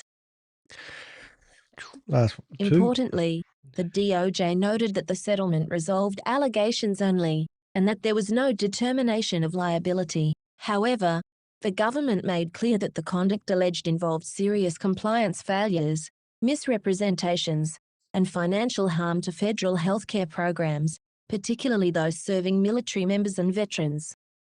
Yeah. Military members and veterans, they go after these communities, don't they? Taken together, this history shows that long before Goliath Ventures, Nick Petrillo was already operating inside an organization that drew federal scrutiny, resulted in a multi-million-dollar settlement, and involved kickback allegations and disclosure failures, themes that are now resurfacing in a very different context. So just to put that in perspective and why this is relevant, obviously, it's not his first rodeo. And playing negligent and then saying I'm a victim and being the first to fire up a lawsuit against Christopher is only doing a couple of things. It's saving his own bacon, or it's a clever strategy or exit strategy so he can keep the money that they have stolen from mum and dad investors. He knows how it works. And I reckon any judge that looks at this court case and this thing that he's filed will throw it out. And another interesting thing about this court case is it's filed like 200 miles away from home for some reason. We did have a theory on that, but so it just shows you that this isn't his first rodeo, all right? And I just can't express that enough. And that was ChatGPT that gave me that breakdown. So sue ChatGPT if you don't like the words. And Eric Clayman, well, he's no longer in the office anymore. He's left the building. So let's just call him Elvis. Look, this video, I'm just going to do a whole summary of what we have done in this investigation. And it's time consuming. It's taken a lot of insults, but we've got some nice videos. We've shown the type of that they used London House and they called it their office. We went in there and we looked at, some of the facilities that organisation did. We had a video on that. We showed you the empty buildings that have been stripped out. No work's been done in that. We've even received anonymous videos that were taken on the 14th of January 2026 showing us that no work's been done. They're trying to firefight by closing accounts. Once people realise that things are going pear-shaped, the floodgates open, lots of people have come forward. We're showing lavish expenditure from the partners, buying new Ferraris. I mean, what did he have? A cruddy Porsche last time. Steve Davis, now he's driving around in an orange McLaren. And Gary Rice, we found his Instagram yesterday and we were going through that. We can see here, we've got public outburst where Christopher has been seen in 60 Vines bar just a couple of days ago having an argument with an Indian guy. We presume it was that guy. Dad's 70th birthday flights on airplanes that we're trying to track. And then we've got people who have been in podcasts a year ago. Now we find they had invested in Goliath Ventures. Even though they had ridiculed us 4 months ago when we started this investigation in September, saying that we didn't know what we were talking about. And now we find out that same individual that's giving me a hard time on LinkedIn is actually an investor. And now he's lost his money. Wouldn't mind our help, perhaps. I don't know. All right, so that's everything in here. As I said, if you clicked on that button there, it will drop down a list of all the people's contacts, phone number, so you can go direct if you want. What we're trying to do is provide you as much information to do your own lawsuit. You need to file, in my opinion, you need to file a lawsuit against Christopher, Goliath, and your sponsor. And you need to tell them if they don't freeze their assets or if they don't pay you back your money, you are going to go after their assets. Now, because I've introduced this separate company thing, which puts, as P.S. Curry says, puts a legal barrier between Goliath and you. It's not right, but anyway, it does. Now people can sue you and your company and take your assets because your company was paying. This is so stupid that you guys did this, but your company was paying investors of Goliath. I don't even know how to put that in any which way or form, but your company was paying investors of Goliath. There's a special name for that, and I've been told not to say money laundering on a video, but that's what I believe you're doing. You were collecting money from one entity and then giving it to the sponsors. What were you doing handling money of Goliath in your company? Now, you can go after those LLC companies. Take those companies for everything they've got. Go and bankrupt these bastards. These bastards that are now squabbling amongst themselves, go after those bastards and shut them down because they do not deserve to get away with this. They do not deserve to drive around in McLarens. They do not deserve to have Lamborghinis. They do not deserve to have Ferraris. They do not deserve it. Take them down. Take those companies that they set them up. See how they've tried to protect themselves. Stalk every one of them if you have to. Watch their Instagrams. Track their wallet addresses. That's what we do for you. A good time to show your appreciation for Danny the Heck and buy me a $5 cup of coffee. Anyway, so you can see we've even got photos of Carl Moon. We thought Carl Moon was involved in this. What we found out is Christopher did about 100,000. Well, Christopher's marketing company, the GOAT, whatever it was called, did some marketing for Carl Moon. Carl Moon's got more money than Bulk and shit. Here we are. This is a very important letter. This is from, hi, Jennifer, and I work for Homeland Security Investigations in. I was hoping that you could spare a few minutes to have a conversation today or tomorrow regarding your dealings with Goliath Ventures. Goliath Ventures has recently come on the radar, and we are looking to conduct some due diligence on past and current investors. I said that backwards. Let me know what time works best for you, and we can set up a call at your convenience. Look forward to speaking to you. Best regards. Now that there, Homeland Security Investigations. So that's been on there for ages, and that's what we can do for you. We know I can ring up the head investigator right here. I can type in messages. I can give him your details. He will contact you. All right, next. We've got Chris doing handshakes with Kash Patel. He's in the White House for Fentanyl Day. Paid $250,000 to get himself in there. Stood up, made an ass of himself, and pledged $2 million to Jackie Segal's charity that helps fight cancer. He pledged the money, didn't pay the money, and literally we had another guy, which I won't mention his name, who worked for the Segal family, ring me up, hoping that they would get the money. So these charities need the money to help kids with cancer. Not that charity, but that's what they're helping. And here's Christopher standing up, making an ass of himself so he can get in those networks of people to get people to invest in his company. He is a well-networked individual. He's shaken hands with many people. Even his girlfriend said he's lovely. Here he is, hoping to get a pardon. All right, what else have we got? Out partying. We counted those bottles that's on that guy's head. If you bought that in a nightclub, it cost $2,000. We heard that he spent over $100,000 in one night on a bar tab. That's what this guy's been doing with your money. These are the cars. And there's that orange Steve Davis's car parked outside. These are the cars that these guys are driving who have taken you for a ride. Get that? So this is what's happening, guys. And these guys are just bottom feeders. Oh, look, I haven't got my we support Danny thing going across the bottom. There you go. So that's the cars they're driving. What are you driving? Then we got down to here. This is obviously Chris. This guy here got sentenced for 2 years in prison for running a Ponzi scheme called My Liquidity Partners. He asked the judge if he could go back to Dubai to tidy up some affairs before he served his time. And the judge said, yeah, no worries, mate. Here's your passport. Off he went, disappeared. Now, he's been incarcerated in Dubai for some real estate deal that went south for 6 months. He's been out for 2.5 months, roughly. And he's even sent me a lawyer's letter because he's a good family man, and I accused him of doing some heinous acts to ladies, which apparently wasn't true. But he was associating with people who have been in the courtroom, like Romy. And if you do a search for Alexander Brothers court case, do a search for that. These guys are two twins that have been accused of doing heinous acts to women. 30 women have come forward saying they were drugged and sexually assaulted.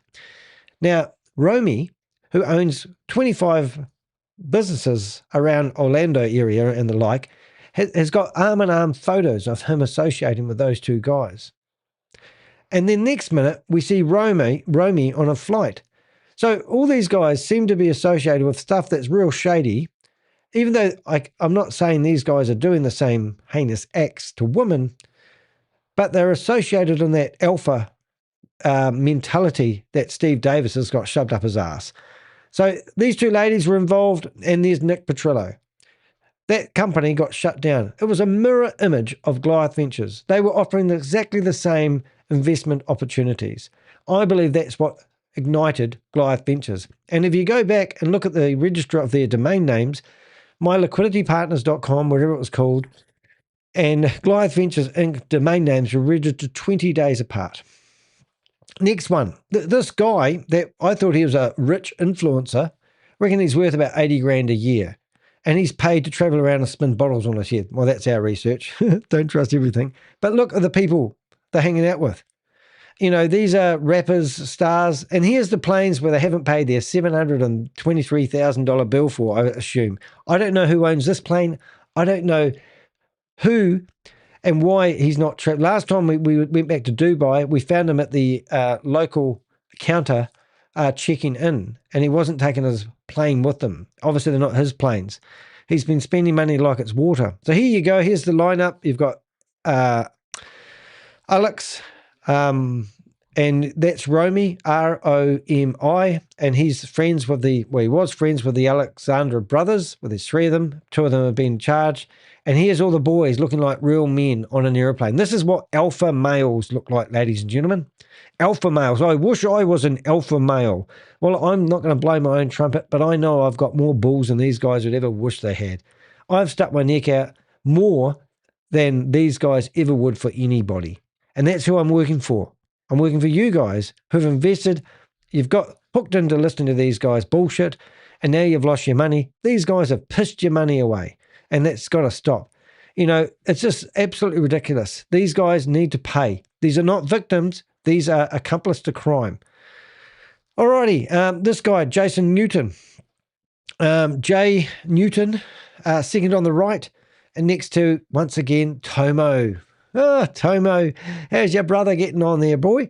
And then you've got Steve Davis, and I get mixed up who's who, but he's got a VIP attendance around his neck. Oh, that's good. There must have been somewhere pretty clever.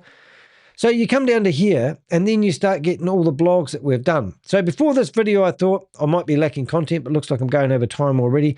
The very first blog I did was actually all about the contract. And we looked at the first contract that I ever got, I shit you not, was a picture this big. And I got 8 screenshots where somebody had used their cell phone and took photos of it and sent it through to me. And when your phone tops up and it says, would you like us to compress the image down? We'll keep it the original size. Please keep it the original size, because I could hardly read the words. So we reconstructed the whole agreement word for word. So this was the first contract that we got. And I went through and asked ChatGPT to make it word for word. And this was the very first contract. And I think at the very end of this contract, it talks about the insurance notices, partner. But one part of this contract talked about, if you want to know about the insurance for the investment, is to email them. And I couldn't believe it, but I'm not going to find that now. But that's the size that we originally got it. I think we were about that size. And I thought, oh my God, had to reconstruct it. So that was a bit of a story in itself.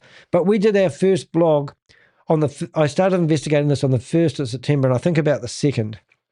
And we looked at the things that they were offering. 3% return, 4% return. But previously, before that contract, they were actually offering people and letting people invest in smaller amounts like 20 or 30 or 40. So that's 1,700 people that we've got on their database. They literally could have more. They could have received more return on their investments. But that's how this grows like mold. And then they limit it to $100,000 minimum investment, $100,000, and you know. But look, we looked at that contract and we looked at the liquidity pools. There was no proof. We looked at Bitcoin mining. There was no proof. You know, like, I'm not saying that everything that we had in here was correct at the time, but I always go with the 85% rule. You know, 85% rule, and the 15% we could focus on. But at the end of the 80-20 rule is what I'm talking about. But they do lifestyle marketing. All these, like at the moment, we're looking at Onyx Reserve. Onyx Reserve, we've heard rumors that they had put money into Goliath. So we'd like to have that verified. We don't know if that's true or genuine. We've already received screaming emails from the Eric and Tom claiming that they had no association with Goliath Ventures. But in the next minute, Matt Burke's face goes up on their advertising as their operation manager. So both those companies use lifestyle marketing. It's glitz and glamour. Look at me. Look how successful I am. Christopher went along to a charity event for the Indian Chamber. They were putting on this feed somebody a day campaign thing. And he turned up at the event in his Lamborghini and sat there and revved up his Lamborghini outside a charity event where he was donating, you know, to help feed homeless people. For God's sake, turn up in a Lamborghini to go help homeless people. Why? Because he wanted to get into the Indian Chamber of Commerce. Now, the Indian Chamber of Commerce, last time we looked, had scrubbed all the events that Christopher was associated to off their website. And it just goes on. And then they've still got some advertising. Orlando Business Association still has Christopher as an investing company. I don't know why these people don't hurry up and make decisions. I literally have emailed everybody those websites, all the charities, all the organizations that were propping Goliath Ventures up, even golf courses. Were amazing. Some of the responses we got from individuals, I must say, were very, very nice. And they're awesome, helpful, apologetic, informative. And I just want to say thank you to those people. This is kind of like my, not victory lap, but, you know, but what I'm saying, the very first blog that we did, was basically all about the contracts, which is very cool. Next minute, we had a look at Christopher, and look at this. I think if I play this video, you might laugh. Is that? Oh no, we must have had that. Oh yes, that must have been the video where. Oh, I'm going to update that video. I'm actually going to do this now. I'll show you I'll show you how it works for us guys. If you go to my YouTube channel, because this video, we have struggled to keep this content online. If I go to videos here and I come down to the big video that broke the whole case, this one here. Transfer liability. All right. If Salesforce gets hacked, We'll just leave that not playing. Goliath's problem. That's totally on Salesforce. So it builds in another layer of protection for you guys and for Goliath. The sheer amount of non-public personal information that exists in the database requires a high level of security. Oh, these guys. So what I was getting at there, guys, is this blog, the second blog that we did, we discovered this video, and one of my Avengers gave me this video and said, have you seen this? 39 people had seen it, and it wasn't public. But in here, now you'll see this. This is the same dinner where they're all lined up. See them here now? Sorry, it's not funny. But this video is the full video. So you can go to my website, click on Goliath Ventures, and you'll have to go to the very end of this was my second blog. That's what I'm trying to say. You know, you can expect to process between the 15th of each month. Oh, I see. So this is what they were claiming. You can expect distributions to be processed and sent out between the 15th and 18th of each month. We ask that you wait for any updates from our team during the review period. Yeah, so we went through, had a look at this, and also we looked at the financial audit, which this stuff is really relevant now, because here Matt Burke was claiming, they were claiming that they had an independent valuation report. Oh, not even and in here they talked about how investors' funds they said Goliath maintained an average collection balance of 115 or more of partners' balances at all times during this period. So what they were saying, they had an independent audit done, which we now know was done by Matt Burke, and they were claiming that 115% of investors' funds was in a account at all times. And this is really alarming, and I'm just going to do a bit of housework here, edit, because now we know that was bullshit. And that was not the truth at all. Because if that's the case, like I was saying to Steve Davis the other day, the monkey, where is that money? And where is that 115% of people's money that was secured at all times? So we went through and we looked at all this information, and we basically did that one. So that was blog number 2. The next blog, which I can't even remember, I think we were... oh, yes, that was when they realized that Danny was doing a smear campaign. And the reason why Danny was doing the smear campaign, some of these pictures are great, aren't they, is because he was jealous. So we went through that. And he came out and did a LinkedIn post, which he doesn't do anymore because he scrubbed all their social media, didn't they? But this is what he came out and said. A calculated smear campaign against Goliath Ventures Incorporated, my employees, and myself has been exposed. It is disheartening to witness the extent to which individuals will go out of jealousy and envy to tarnish reputations and achievements. Recently, 2 locals from Orlando paid a reporter to spread lies and falsehoods about my company, employees, and me. Despite our consistent track record of excellence, the malicious intent behind these actions is evident. Initially, we chose not to engage, relying on the strength of our work to speak for itself. However, when our employees and their families, as well as my own, became targets, we could not stay silent. It is worth noting that the reporter declined opportunities for a phone interview and a Zoom call with Goliath, as it did not align with their predetermined narrative. Out of respect for my team and their families, I feel compelled to address these baseless accusations. I want to make it clear that this response will stand as our sole statement on the matter. Our legal team will now handle the situation moving forward. Oh my God, even reading that back now. I mean, they were claiming that somebody was bankrolling me in this letter. And they also were claiming that they organised a meeting with me and I declined.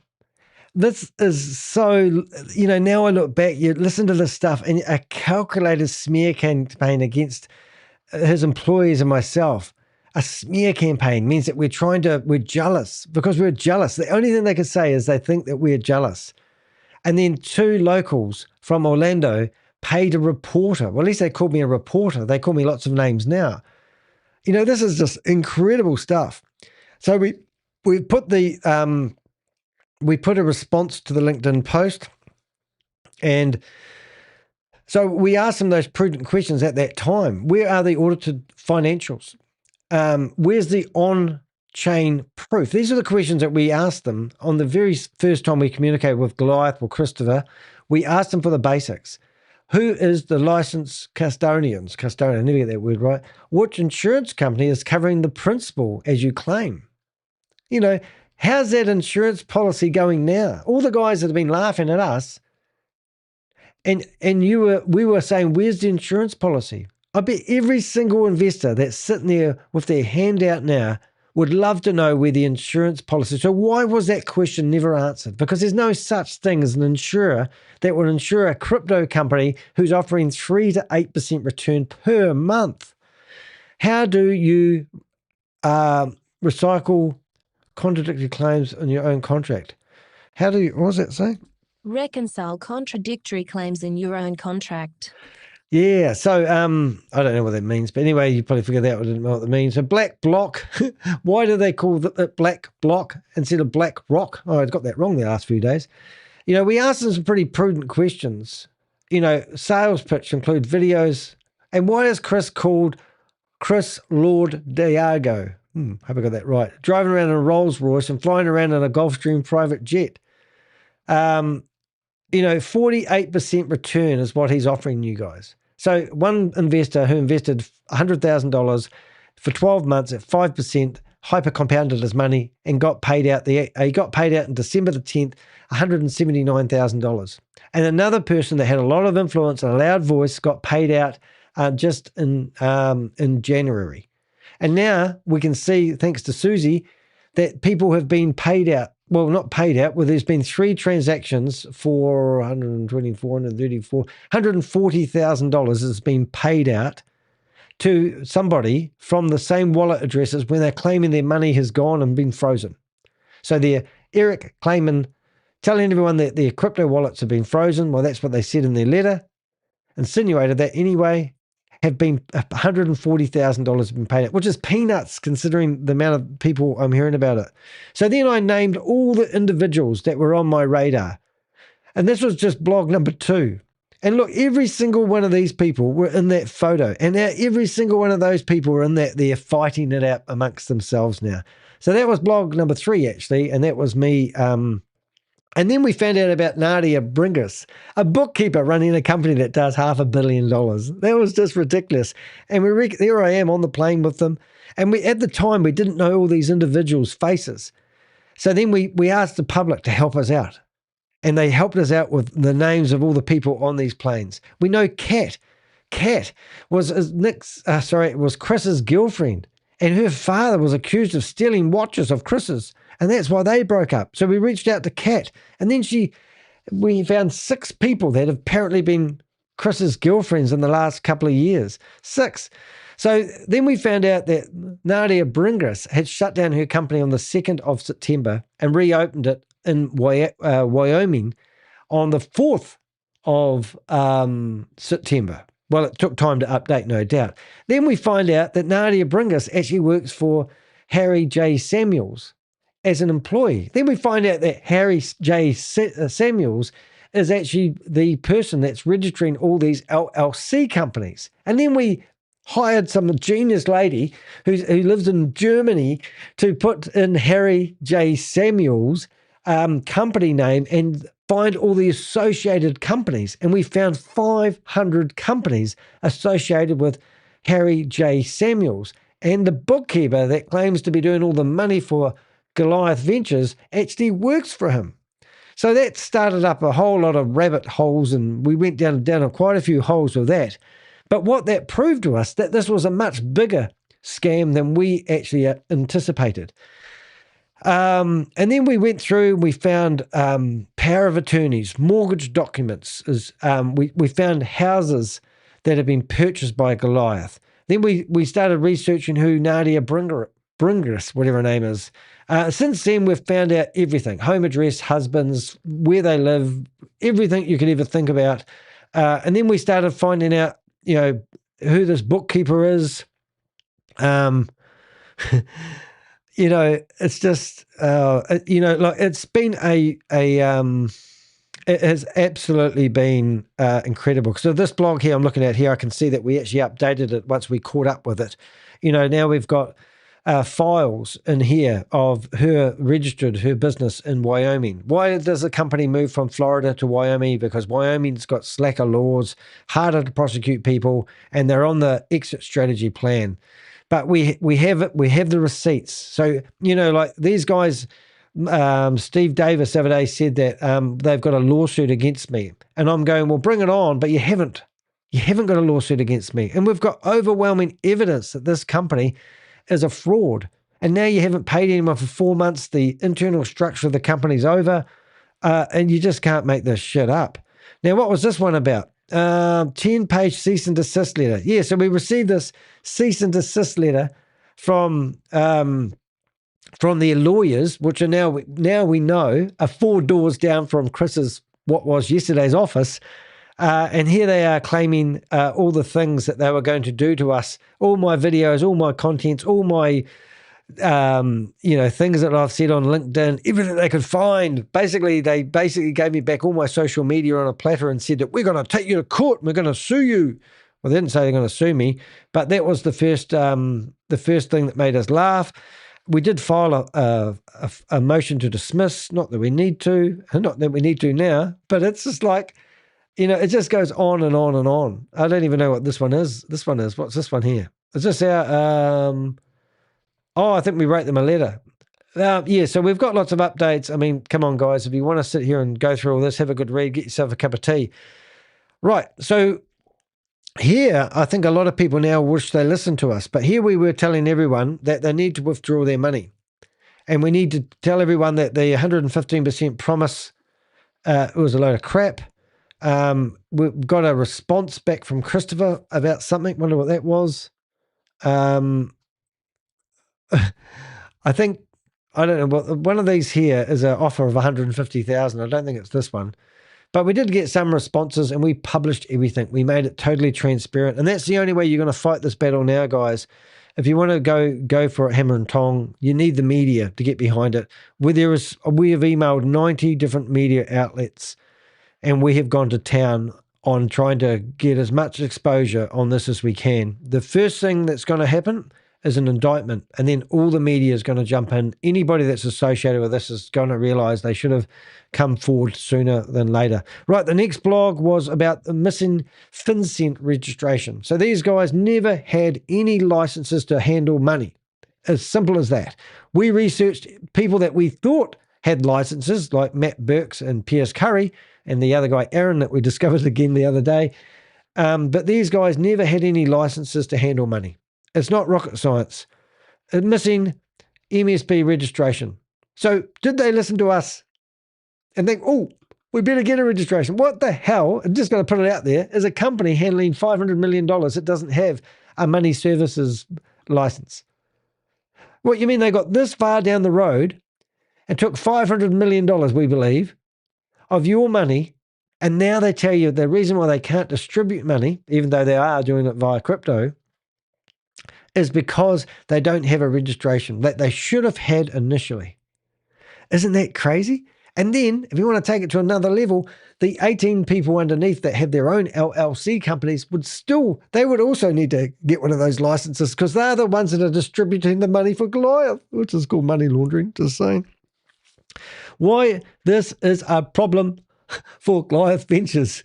Oh, look, so we went through here and we basically showed the legal reason why they shouldn't be doing what they're doing. And that's the law, the civil penalties. Basically we broke down all the things that these guys have done and what they shouldn't be doing. What have we got now? Oh, this one here. I think this was about clawbacks. Was it? Goliath Ventures, Florida. Yeah, coming clawbacks. So all the people that have been benefited from this Ponzi scheme and scams, all the people that might have getting their cars pimped out, and spending the money like water, all the cafes, the people, the Rolex people, everybody that's been benefiting from the money that Goliath Ventures has been spending in the community, what could potentially happen? So, for example, one guy come to us and he put $500,000 into it. He'd only been in there for about a month or two, and he'd got $15,000 back. He didn't want the $15,000. In fact, he even offered it to me and my Avengers, and I said, no, thanks, mate. We're all good here. Anyway, once he got his money back, we said, can you give us the contracts? And he wouldn't give us the contracts. Then we realized that the money that he used may have not come from his own pocket. It may have come from a company that he was a director of.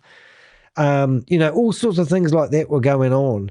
And then, so we were saying to people, okay, so maybe you've been involved in this and you've got your money out and you're up on the deal and you did really good.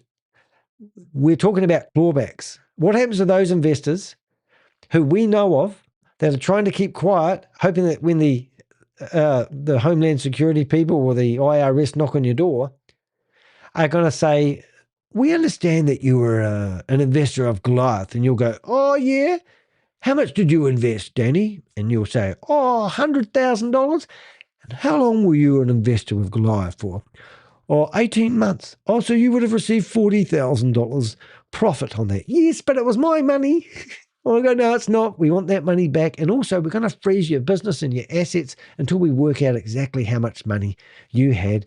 And any other family member involved in that? Well, my uncle's still involved, and my nephew and my brother. It's just going to be like that, guys. I hope you enjoyed the wee voice. So that's what clawbacks was all about. Next one was unregistered security problem. Yes, were the contracts that you actually had valid? How's that contract looking now? Well, maybe hindsight's a wonderful thing, but maybe you could have listened to us back then.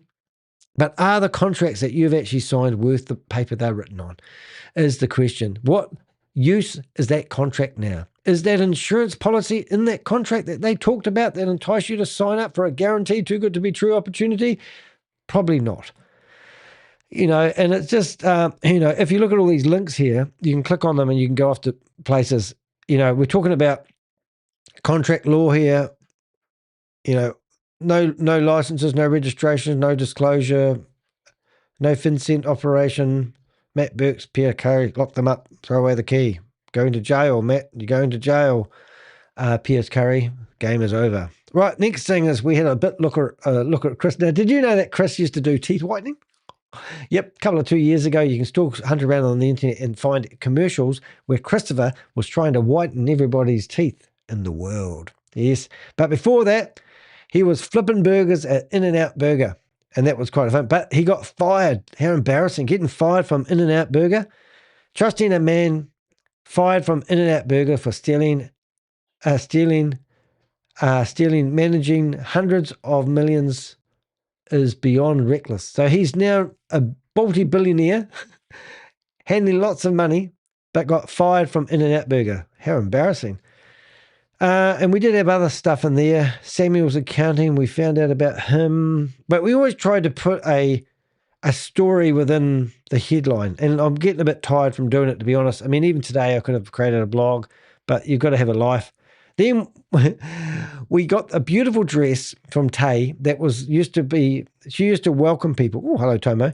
She used to welcome people. She used to work at I think she used to work at the reception desk of either the London Club or another London Club, and she was wearing that nice red dress. So we decided to put that red dress on her. And then we decided to do a blog about who's still profiteering from Goliath Ventures. And you guys will know, it might be the chauffeur, it might be Tomo, it might be the Rolex man. Like, we found out that the Rolex guy had theoretically sold the database to Christopher. And I can't remember. And then there's two individuals here that seem to hand over their client list because we've found, what did we find? We found pictures of those boys. I've had phone calls from people saying that there's a queue to get a Rolex, for God's sake. Can't believe that. And Then we had Illingworth Country Club. They said that Chris is no longer allowed to play golf there anymore. We've got people who are schmoozing and introducing Chris to everybody, left, right, and centre. All the charities, these photos here, which have now been removed off Goliath Ventures website because people don't want to be in these pictures anymore. So these are pictures of people who have been removed, wanted to be removed and have no association with Christopher. We talked about the Orlando Economic Partnership top investors. So we go here today, and I bet it's still here. So we write to these guys, and they go invest with us, and we come down here. Oh, I don't know. Do I use cookies? I don't want you to see what I'm doing. And look, Goliath Ventures is still on here. What the heck's going on? So we wrote to this company. I wrote to everybody in the company, 40 people, telling them what the heck are they doing that for?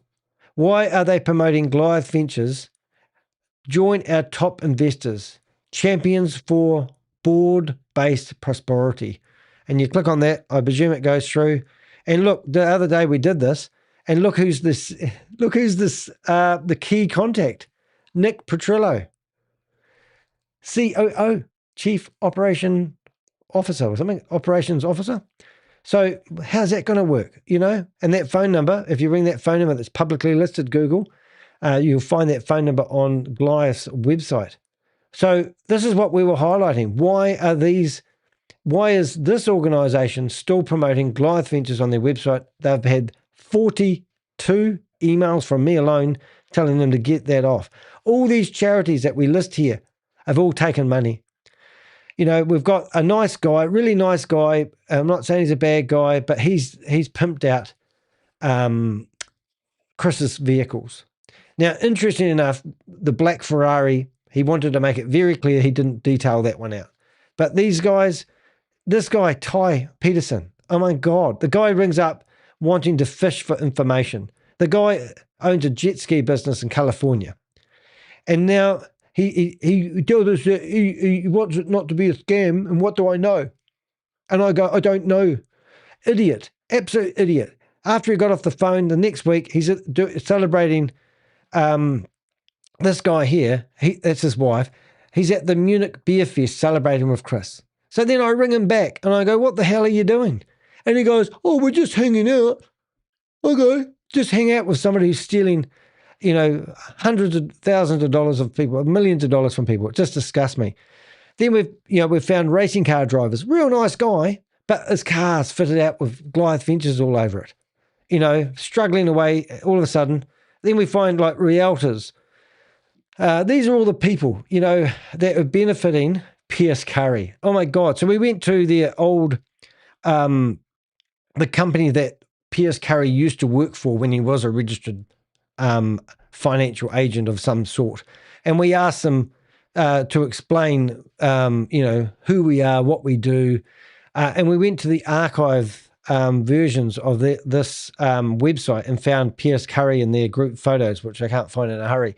But yeah, we've had a lot of fun doing this one. Oh, there he is. So these companies here, the tfpremiumfinance.com and taylorfinancial.com companies, we emailed these companies and we said, have you got him working for you? And we got crickets. And then we went to the archive.org, put in the website address, and we found the old Pierce. Look at the greasy photo that we've got. I mean, this guy is a greaseball, man. The greaseball. No offense to any other the London House connection, persons of interest. We've named all these individuals that we've currently had on our persons of interest list. We've even put a screenshot up. Boy, is that grown. Look at this. 1, 2, 3, 4, 5, 6, 7, 8, 9, 10, 11. 1, 2, so 22, 33, 44, 55, 66. So we have literally double the amount of persons of interest since we've started this investigation. We've doubled the amount of persons. Now, these aren't guilty people. We don't know. They're just people that we've investigated. And we have doubled it and then some. People that we know, who are associated with this. Let's keep going. Okay, then this was when we found out about my liquidity partners. And the funny thing about it, from day one, one of our Avengers was squawking about we need to look into liquidity partners because it's exactly the same Ponzi scheme and scam as Goliath Ventures, and that's where it all started. And then once we started digging, it was a wee bit embarrassing that we didn't listen to our Avenger enough.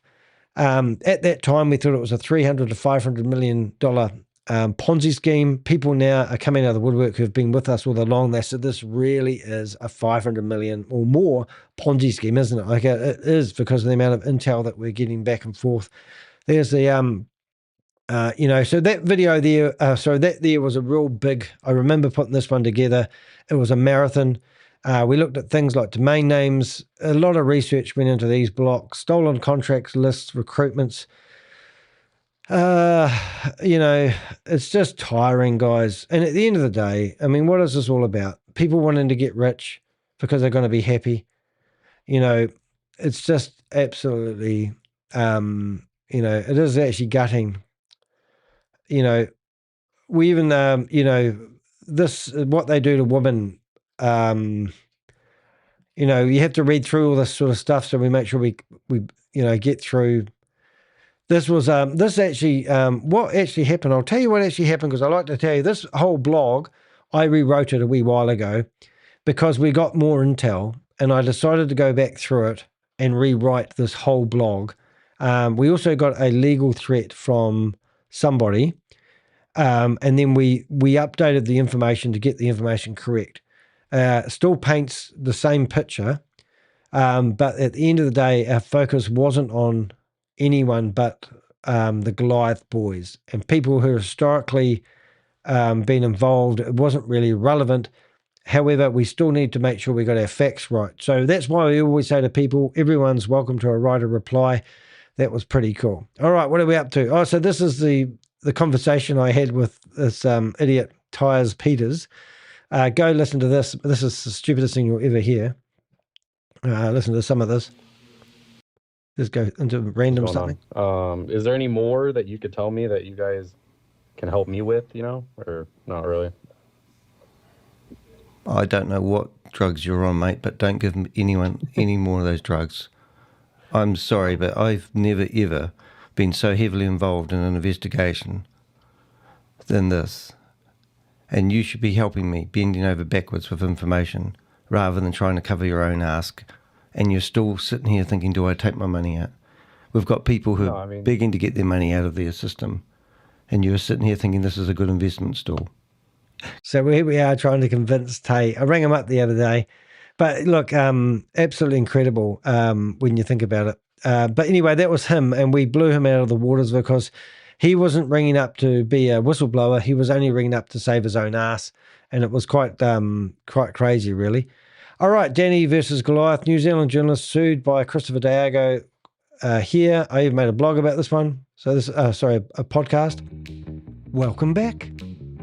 Today, okay, I got sued for telling the truth. I got sued. I haven't been sued. And this is the gumpy lawyer, Oliver. Hello, Oliver. I'm a lawyer. Now, this is who you want to send your stuff to, guys. Oliver Burman.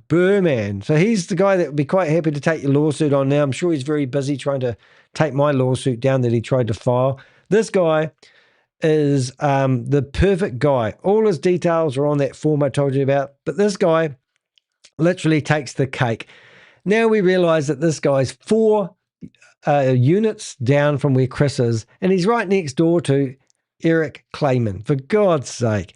And this guy's trying to have he looks like he's just out of school. So let's not get personal, Danny. But look, when we get these letters, we put this 124-page lawsuit summons. All the documents of the lawsuit are for you to click on and have a read. Just click on those links and you can go have a read. Absolutely. What they were accusing me of and what they are trying to find out was just scare tactics to keep people away. But I had to laugh about that one. So journalists get sued by Christopher. How crazy is that? All right. So now what have we got? We've got, what have we got? Dirty tactics on how Goliath Ventures abusing. So they were breaking the law by doing fake copyright strikes. 4 of the copyright strikes, I've had 10 since I've been doing this, probably 11, 10 copyright strikes since I've been doing these videos, and I've managed to keep every single one of my videos. I've won all the battles I've had with getting my content offline. Now, to do that is fraudulent. You cannot go to YouTube and file a copyright strike unless you're the copyright owner. So every single one of those got overturned by YouTube, but that means my videos went offline for 15 days. It is illegal. Now, if you do your research and file what happens if I file a fake copyright strike with Google, we gave 3 examples in this blog of people that had their videos removed. And here's all the strikes that you can see. But since I published that, we've had one more from them. But we gave 3 case studies of people that got into trouble for doing what Goliath Ventures was doing. Alone from that, I was getting all the denial server attacks. So that blog was showing the dirty tactics they were using. Next thing is crypto prices crash. Now, $380 billion was lost in one day with crypto. And what happened to Goliath? Nothing. They said they would hold a webinar that was going to last 45 minutes, and it actually lasted for, I think, 12 or 14 minutes. Can't remember now. And that was just a load. G'day, Queen of Karma. Nice to see you here. It was a load of rubbish. What was the question? Yeah, so nothing happened. So $380 billion lost in a day in crypto, and it didn't affect a crypto company in the slightest. That's because they're running a straight Ponzi scheme and scam. It's absolutely ridiculous. So we published about why that didn't make headlines, market meltdown, what it should have done to investors and what it didn't, and the questions that every investor should have asked and unfortunately didn't, or maybe they did and never got the answers. So a crypto crash of just one day, $380 billion had no effect on a crypto company. What a load of rubbish. These guys, I went into a building. I work one day a week at the moment in a shop. These guys, that's my address where they can deliver documents if need be. These guys, Christopher and a stupid lawyer, dropped off a bribe where they offered me $150,000. It was the dumbest way about asking about it ever. But I read it and I didn't think anything of it. I gave it to my Avengers and they said he's offering you $150,000 to walk away. Now, the guy that dropped that paper off, we trespassed him from the shop. About 5 minutes after he left, I said to my mate, I'm going to go find him and see where he is. I found him getting in his old 1985 BMW. As he's pulling out, I stood in front of the car and asked him for his last name, and he went to run me over. And as he went past, I grabbed the window wiper, bent his window wiper, and apparently the company that dropped off the letter is a New Zealand-based company. I rang them up and said, tell your guy he's trespassed off the property. Anyway, after all that happened, we'd already received an email offer, but then they delivered it like it was a official court document, but it wasn't. It even had all the letterhead on it was all about how this was like an official court document. It was never lodged anywhere. And honestly, it was just ridiculous. I don't even know if I actually put it on here. But we were always being totally transparent for everything. I think, was it here? I might have actually put it online. Response. Yeah, this is it. So they were claiming, this is how stupid it is, guys. I mean, you can't get any stupider than this. So at the very top of the email, this is what they had delivered hand-to-hand, face-to-face. It had to be delivered by a court bailiff who, it was all fake. But anyway, confidential settlement, communication, persona, whatever, blah, blah, blah. You go down here, it's got it tells you a stupid story, but the most important part is the exhibit, that they received an email from Stop Dick at Potent Mail. And it was somebody reaching out to me who was a friend of mine who said that I know Danny really well and Danny's thinking about throwing in the towel.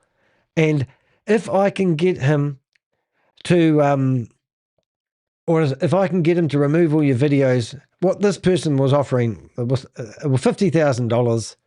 And then once Danny removes all his videos, give him another $100,000. But this is not, and since then we've had the Proton Mail account removed from Proton services. And we were getting, stupid emails from this Proton Mail. And then exhibit number 2, I don't even know how that works. Exhibit number 2, in here they basically say that they are not against, they're not against being offered. They would, what do I say? They would, I've forgotten how to put it. They would consider a deal, a negotiation. That's what that Exhibit 2 says, basically, I think. But you can read it yourself. I'm sick of reading it. But anyway, that was quite a hoot, quite a laugh. So then where did we get to? We got to the big whistle. And this guy here was the dumbest guy, dumber guy number 2. This guy here had rung us up basically saying he'd put $500,000 in it. Once we got off the phone call, sorry, $500,000. Once we got, is that right? I don't know. I'm not used to money. Once we got off the phone call, he accused me of being a scammer because we wanted to see the contracts that he had signed. And he said, it's my father who signed them, not me. And my dad doesn't want to share the contracts. And then we started investigating him and his dad, and we realized that he's a board of some business. And all of a sudden we start to question, where'd that money come from that you invested in Goliath? He got his money back, apparently. But in the meantime, this guy starts abusing us. And we're only trying to help him, but it's because he didn't want us to unravel what he'd been doing, I believe.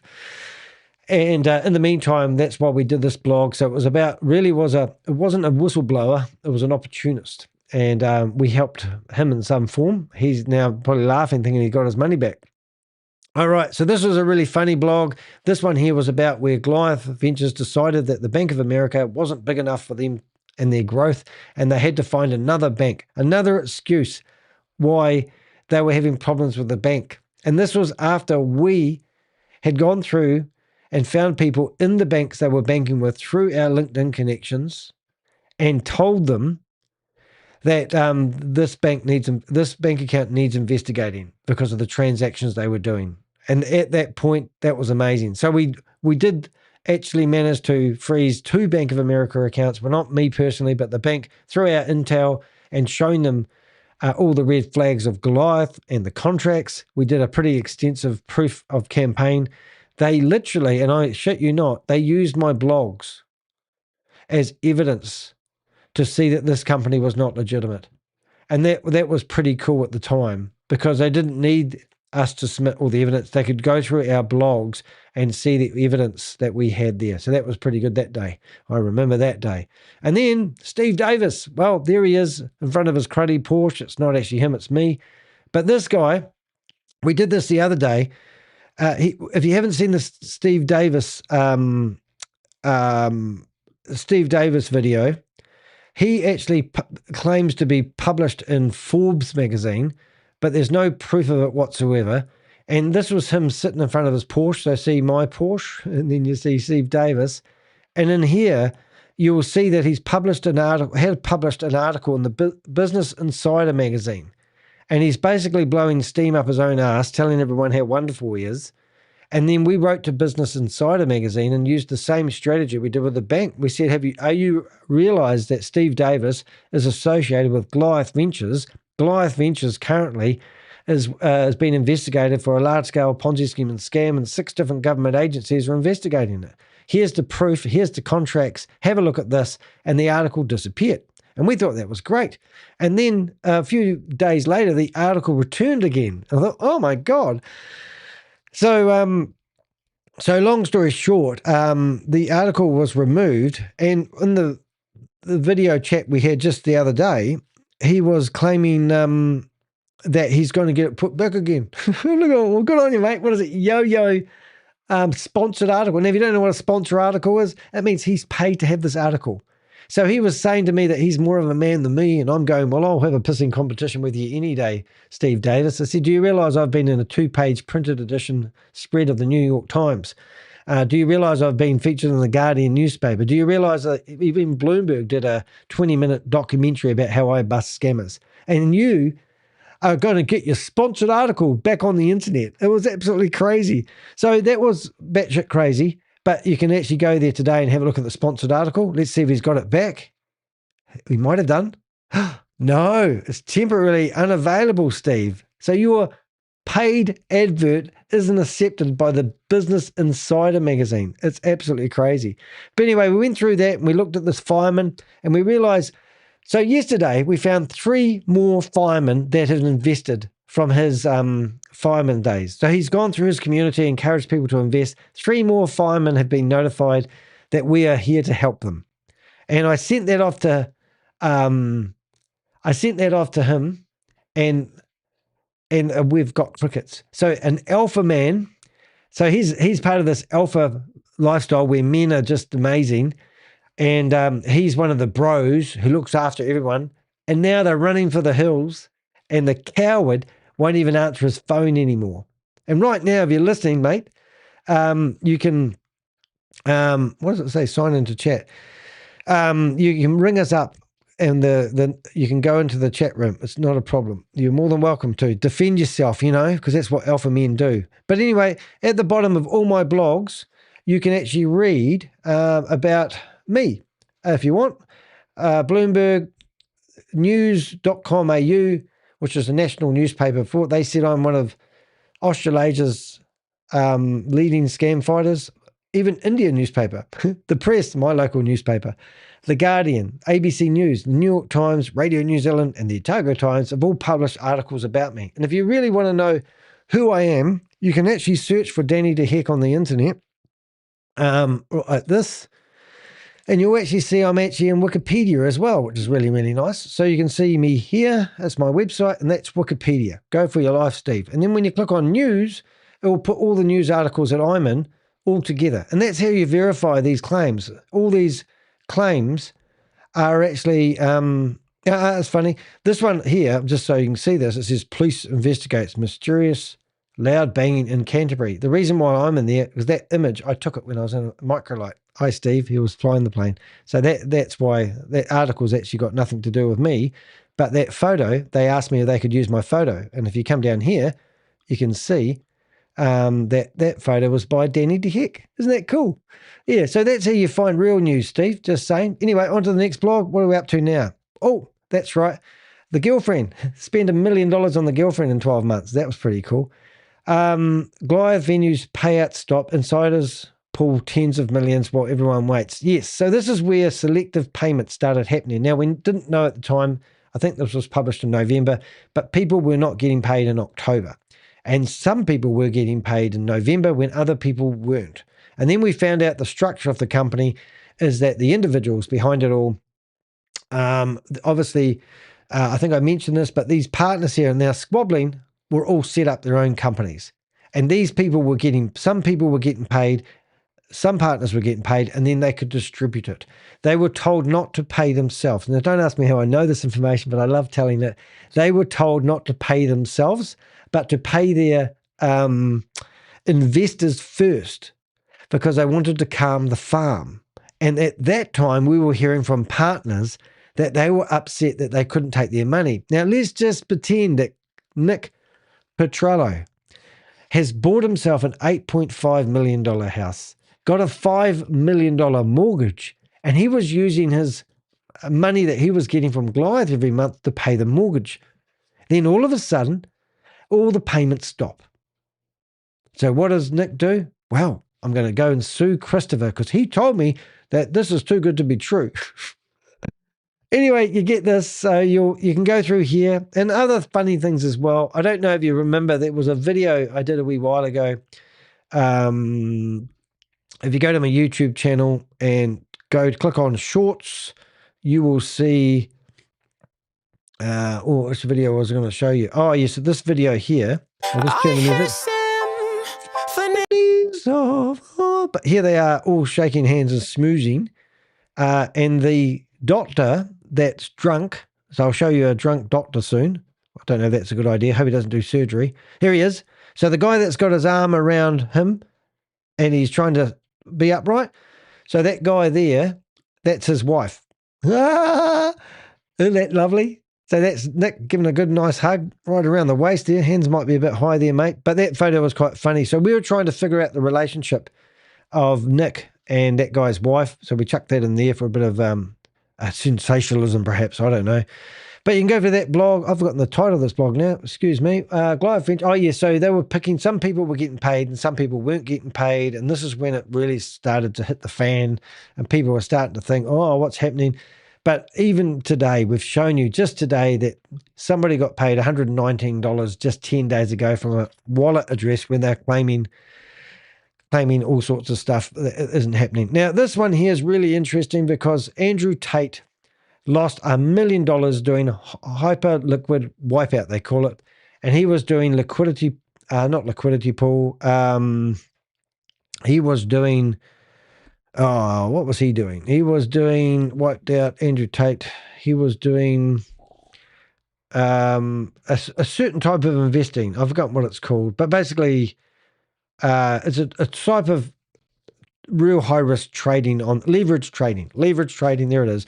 So he lost like $127,000 plus $75,000 in doing some real risky crypto trading.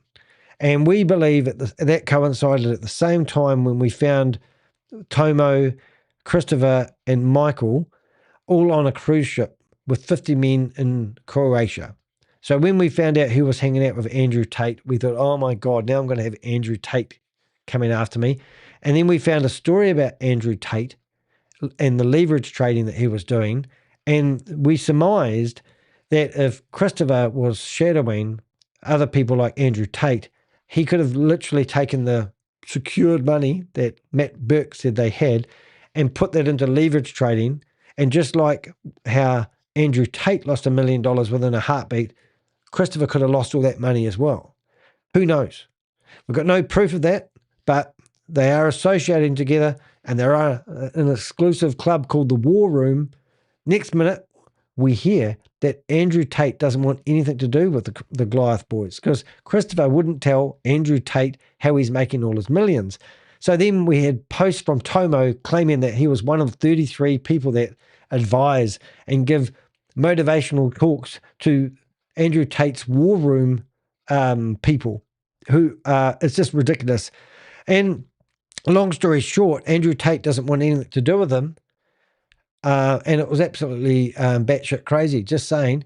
But this is I've done this quite a few times, but this was the video where Andrew Tate put this video out. And just in case you're thinking these influencers are making it big, this video was released, I've forgotten when, September the 27th. Within one day, it got 1.2 million views. And now it's had 1.3 million views, and it's been going since the 27th of September. So these guys pay, I believe, a lot of money to get these videos pushed out there on social media.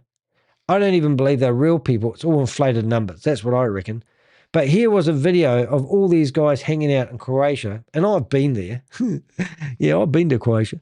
And it's the Fight Club. And Andrew Tate used this video to promote a thing called the War Room. Now, the War Room is, and this is what we're starting to think cartel network. I'm saying on my videos that I believe that there's people, greater and bigger behind this. And then we've figured out really it comes back to Nick and Chris. And now that Nick's suing Chris, it's keeping it in the family. It doesn't make sense.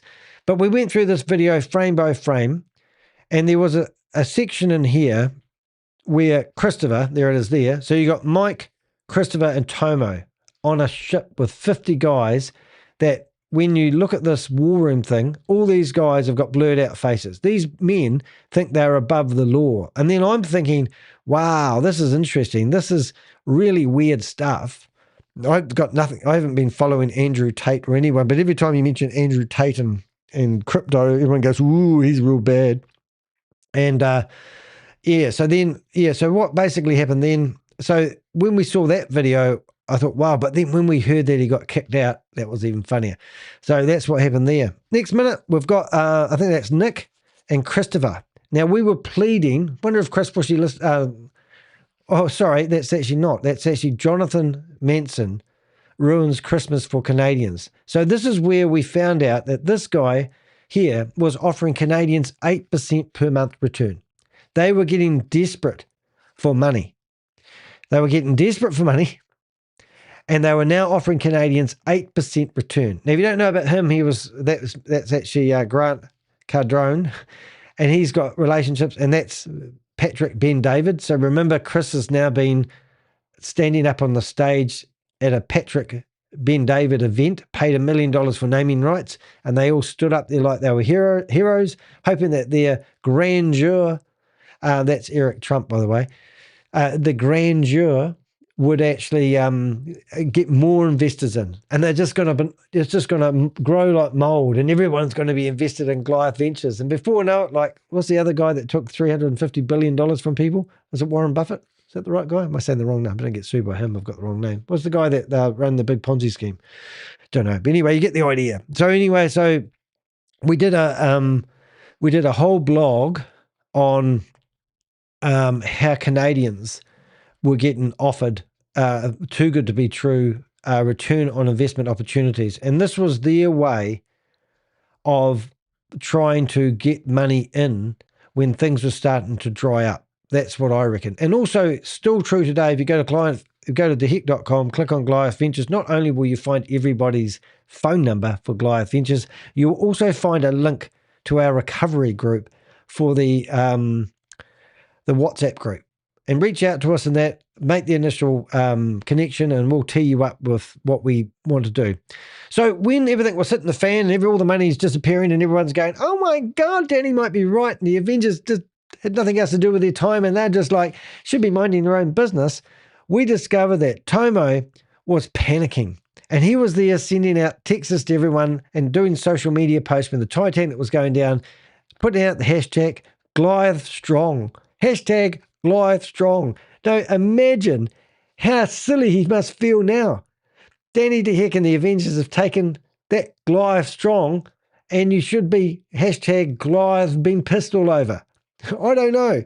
What I'm saying is, that doesn't come out right. But what I'm saying is this guy was using the hashtag Goliath Strong. So why don't we just do a little research? We'll just stick it into Google and see how good that worked. Oh, it works brilliant. Look at this. So Goliath Strong refers to a narrative surrounding Goliath Ventures company that, according to, we've got to read this. This is quite good. Let's see what happened to your Goliath Strong campaign, Tomo. Hashtag Goliath Strong refers to a narrative surrounding Goliath Ventures, a company that, according to critical commentary, focused on manufactured strength and, as cracks appeared, transitioned toward using emotional rhetoric about loyalty and brotherhood to, allegedly, keep insiders committed. Key aspects of this topic include company culture. The hashtag was used during a period where business updates were reportedly replaced with a focus on, and rhetoric about, loyalty and a code critique. It has been described as a way to create an illusion of strength, rather than demonstrating it through, for example, traditional business metrics. Context: it has been associated with Tomo Miljanovic and discussions surrounding the internal dynamics of Goliath Ventures. Oh, thank you, Tomo. Every time somebody puts in Goliath Strong, we're going to get that from AI. And look, the first thing that comes up is a blog about Goliath Strong. How's that hashtag work? Not bad for someone who only gets 200 visits on a video. Next thing, Apple Podcasts, Goliath Strong. LinkedIn, Goliath Strong. Pocketcast.com, DeHeck, Goliath Strong. DeHeck, General. You don't want me to take your phone call. I know who it is. Next thing we've got is X, Goliath Strong. Wonder if that's me or him. Maybe that's the first one. Let's have a wee look and see if it goes off to me or Goliath Strong. Goliath Strong, nothing to do with anything. Oh, look, there's a problem with one of my videos. Wonder if I can fix that while you guys are watching. Let's have a look. Can I go here? No, I can't. Oh, look at this. The boys. And it's my video. Look how strong they are. And this is what they were doing. They were doing these campaigns out there. Goliath Strong. Oh, there's Jason Cirillo. Living the dream, guy. Oh, there he is. The drunk surgeon. Don't go to him when he's got a knife in his hand after a bottle of gin on the night. Just saying. So there you go. Ladies and gentlemen, there is definitely a large-scale Ponzi scheme happening in Florida. Would you agree? So where did we get up to? Latest. So that Goliath Strong campaign that you did, Tomo, Didn't really go well for you, did it? Oh, why is that? Am I logged out? Oh, I'm logged out. Oh, that's interesting. Anyway, so I'll just shut down some of that. So that was the campaign where Tomo, with his shirt that's too tight for him, who works out daily, who threatened me. He said, I don't know who I'm dealing with. Well, maybe I do know who I'm dealing with, Tomo. Maybe I do know. Because you remember that video that you did? Have we still got chance of looking at that? So this is a Tomo telling me, watch what I do. When have I still got this here somewhere? Maybe not. Maybe I didn't put it online, but we do have a video of Tomo telling me I got to watch myself because I don't know who I'm dealing with. Oh, I don't think I put it here, but I think I don't know if he's still got it on his on his Instagram. Or have a wee look. Have a look. We'll have a look. Be rude not to. We couldn't come this far just to come this far. Let's see what we've got. Tomo. I'll just put it on another screen for a minute. So let's bring up Tomo's, and look at this. He's got 250 followers and he loves you guys. But Tomo's got all these amazing videos that he's been doing recently because he's trying to cover up everything he's been doing. We'll have to go after your brother now, won't we, eh? And somewhere down here, we're going to find a video of him pumping some iron. Oh, I thought that was... Oh, Tomo, you've got to get your social media in order. You've got too much of it, mate. Oh, here we go. Are we close down here? Oh, who's that guy? Oh, yeah. Here he is. Here it is now. Listen to this. Oh, there we go. Oh, yeah. Oh, yeah. Oh, man. Oh, man. Guys. Yeah, guys. Just finished my workout here outside. It's hot. We're in Dubai. Did you set your camera up Still first? I want to touch on that. I mean, think about it. Did the guy set his camera up first, then do a few pull-ups, and then, oh, yeah, I had it filming. I want to touch on this. I want to touch on this. So much noise. So much noise. It's pretty noisy out there. Going on out there. So much noise. You guys have no idea. I've recently had some personal attacks by some haters.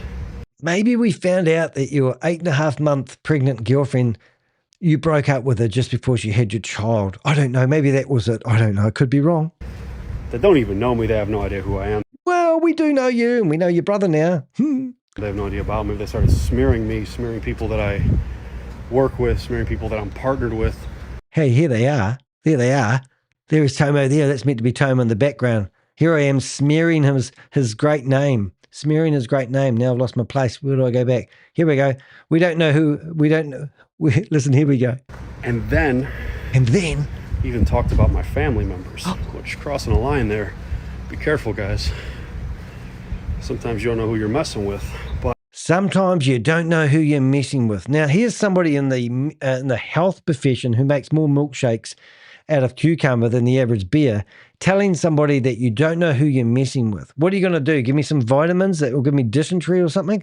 I mean, what are you insinuating there, Tomo? But I digress. No matter what noise is going out there, stay on your mission. Stay on your path. Stay on your path. Your mission has a purpose. You have a purpose. Okay. If you've discovered your purpose, do not let that negative noise ever mess with you. Don't even give it any attention. Don't give it any air. Someone's trying to start a fire in your house. Someone's trying to start a fire. Hold it a minute. Is he talking to me or the fireman? I thought this guy was a policeman. He shouldn't be talking about starting fires. Hey, maybe he's an arsonist. Maybe he's the one that's whistleblowing to the feds. Who knows? In your yard, in your business, but it's not real. It's just negativity. So if you don't give it air, it fizzles out. That's my suggestion to everybody. It's a lesson I learned a long time ago, but I feel great. He feels great. So if you don't give it air, it will fizzle out. So if you've invested with Goliath Ventures and you've invested through either Tomo or his brother, what's his brother's name, Suze? Or his brother, it's just going to fizzle out. It's all right. And don't listen to the negative noise. Listen to the paycheck that you used to get from Goliath Ventures. I can't hear anything. That's right. Oh, so you can imagine why I want to see him behind bars. Imagine this. Danny DeHeck puts the handcuffs on an ex-policeman who decided that police been a police officer, and he wasn't even a proper policeman. Let me get this right. He used to just sit outside giving parking tickets. He wasn't like an investigator. He was a law enforcement policeman. Meaning he used to be those guys that used to eat the donuts all day long and just park in the car waiting to give tickets out to people who have parked on the wrong places. That was the type of policeman he was. He's not like SWAT, or what's the other program I really liked watching on Netflix? It was really cool. It's called The Shop, something like that.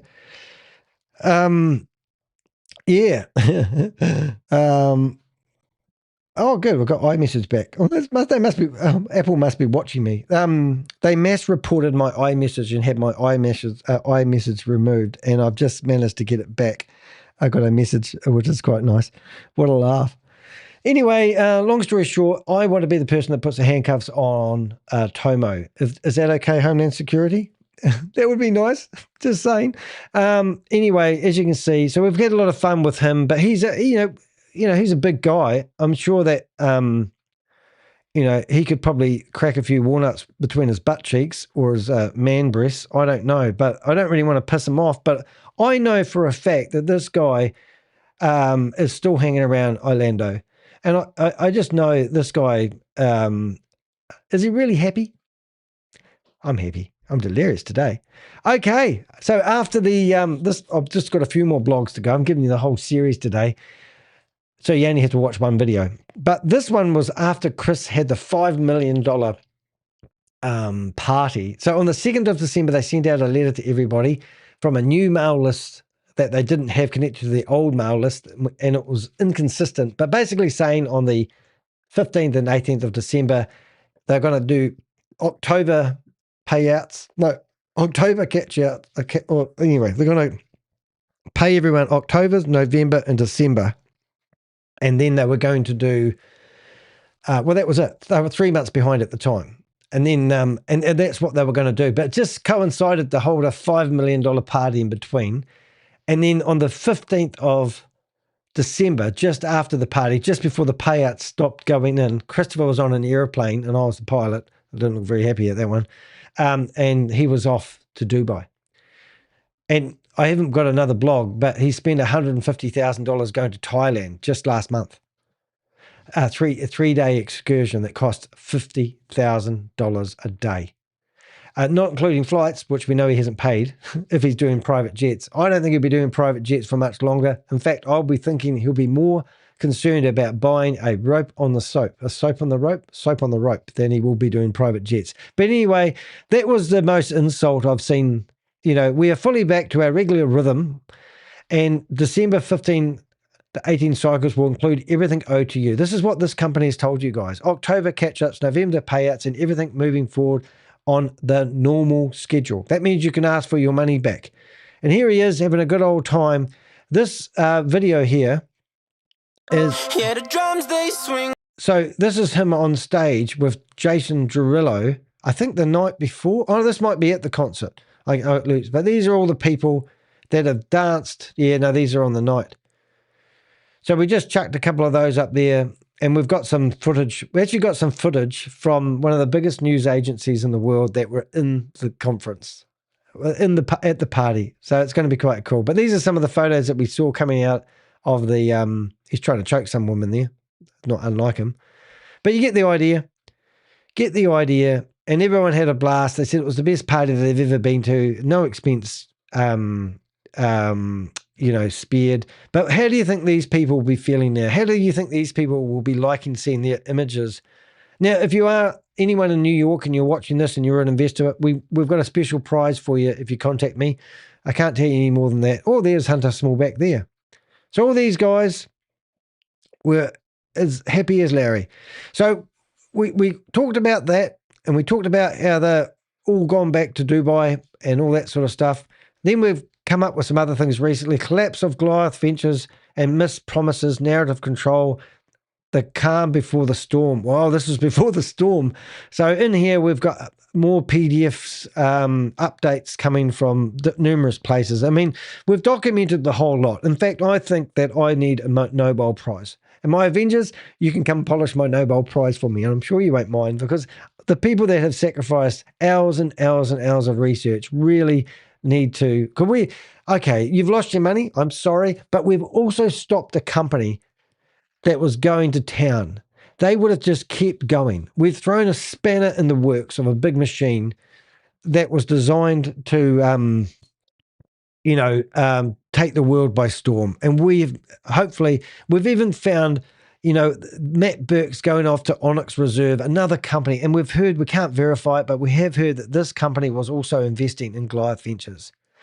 Eric and Tom reached out to me with red writing telling me don't publish anything about us because we've never taken any money from Goliath Ventures and all that sort of carry on. And that's their spawn words. But what are they going to say when we find out otherwise? Matt Burke is now working for this company. And look, not Black Rock, but Black Block. These guys pulled it off though, didn't they? Didn't they pull it off? I mean, you just can't make this shit up. I'm going to get that in a cup. I might have to do that. Then the next one, what did we get? We got Goliath Ventures deleted the video. Oh, we made fun of that. So Christopher published a video about their, I won't show you because we're going over time here quite a lot, but Christopher published a video claiming that they bought an $8.5 million building, in the Chase building, downtown Florida. We've got receipts for a $3.2 million building. It was meant to be a $5 million fit out, theoretically, never eventuated. They stripped the building and it's still bare today. We've actually got, don't ask me how, but these videos turned up in my inbox showing 14th of January. Nobody has done any work in this building. You've all been had. Hopefully you can use that as recovering the money. And also, I think it costs around about, it costs thousands of dollars per month to actually keep the doors open. So we're wondering if they've actually been getting paid as well, the people, the property maintenance people, I don't know what that is. But you get the idea. So that was a lie. That was actually quite funny, really. Every time we do a short, we make sure we use Jason Torello so he gets the royalties. Then we did a really big investigation. I think we did. Did we? The origins of, and this one here took a lot of research. In fact, the whistleblower that helped me put this information together has just been trying to ring me, which is kind of ironic. Would love to know if there's any messages from them, but I can't see anything at the moment. But they have sent me a message basically asking me to ring them. But we found out the whole history of the company. Going back about how they were actually, the water-cooled crypto mining that they had, the origins of that idea and where that gave birth. There is no crypto mining for Goliath Ventures, but we did find the company. And as I said, when you go to Goliath Ventures website and you come here, this video that you're looking at here was actually plagiarized. It was from another company that was offering these videos. And we've got all the videos now. They're all backed up. But we've got all the videos where these where they were claiming they were doing crypto mining. And sadly, at the very end of this video that you're watching right now, another name of a company called Maze comes up. And they've put their own logo on it instead. So they've cut the video up and we've found the original videos. And then we've even found the web development company who has already blocked me on LinkedIn before I even reached out to him because I used an incognito window and I could see that it was still, but he had blocked me before I'd even covered him. And I've given him the right to reply and we've got crickets. So it's just amazing. But anyway, that's what I wanted to go on about there. We really just wanted to show you how the whole concept how we believe the whole concept come. Now, how to report Goliath Ventures and take action. If you click on that button, it will take you off to a page that we set up, which I'm actually going to put in the chat room now. But this was a separate blog altogether, and it was basically set up to help people who are wondering what to do. So at the moment, I actually have a person. I've got two people that have been asking questions. So I'm just literally posting that to them right now. And I think there was another one there with a number. Where did you go? We get some interesting inquiries. Oh, here we go. So I'll put that in there. And even just for shits and giggles, I might put this link to this very video in there. because we get a few spies and people think we're crazy. They think we're a bit funny, but we get a few people asking us curly questions. But look, if you really want to know what to do, I put the link in the chat room. Just search for lost money on my website and you will find this blog, and it tells you all the things you can do to report your money being stolen. And we do know that there has been quite a few complaints to the actual Wyoming office, which will mean that you need 3 decent reports, and the Wyoming will act. So we've given you all the email addresses of all the people. So don't think you're not making a difference. I know I fill out forms all day long, but literally if you come to my website and you search for lost money, you'll find the article right there, and how to report Goliath Ventures on that one there. So where are we up to now? How to report Goliath Ventures. Oh my goodness, it is already there. So we've already done that then. Well, it's good. We've now got down to 2 articles. Hyper compounding illusion. How Goliath Ventures Inc. leaves investors watching dashboards, not payments. Now I could show you a video. I should show you some videos of how we've gone into the back end of people's Goliath Ventures account, and we've done a recording, and then we put them into a Dropbox, and then we share them with the government. And we basically document your back end of your Goliath Ventures website so that we can show people, rather than doing screenshots, we go through the whole area. We show them your passport that you uploaded, your driver's license. We show you all the attached contracts. We try to find all the crypto wallet addresses, and we put it all together, and then we send it off to the head investigator. Now, if you have investigated in Goliath Ventures, I will do this at the end, but basically the last one here is hyper compounding is disgusting because it will go on to infinity. It's all mathematically done. It will just keep going off for years to come. You'll log into your Goliath Ventures account one day and you'll be a non-millionaire. And that's because it's just when hyper compounding comes into effect, you've lost it. You're not getting paid dividends ever. There's no income coming in. It's a bucket with a hole in it. There's no money anymore. There's no new money coming in. Ponzi schemes fall over. So that's basically the last one. And the very last one I did, which is kind of funny. Well, it's not funny, and I don't mean to take fun, but here's a photo of me holding up that stupid letter that Eric Clayman had written out on behalf of Goliath Ventures investors, telling them to wait another 10 days for the what's it called? The BMBS registration. Well, those 10 days are up. They've come and gone.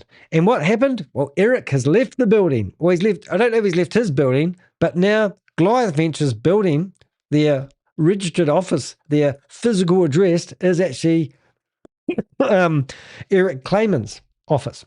So go there and see whether Eric has left the building or Goliath has left the building. I'm betting 90% chance that Goliath has left the building, and Eric Clayman now wants nothing to do with Goliath Ventures. He wrote the friggin' contracts that you guys have all got. He produced the contracts that Goliath Ventures had now got you concerned. You don't know what to do. You don't know who to call. You don't know who to sue. He wrote the contracts. It is absolutely ridiculous. And we even did a podcast about that one. And, you know, and look, at the end of the day, one day Eric Clayman's going to come back to me and he's going to say to me, I want my name back. And I go, what do you mean? Because whenever I search for his name, I'm going to come up. And that's what's going to happen, because this guy, if you don't know this is how it works, right? So I've put a dash on it so I don't actually go to his website. So what you do is you paste that in there and you take out the brackets. MSB registration, thank you. Just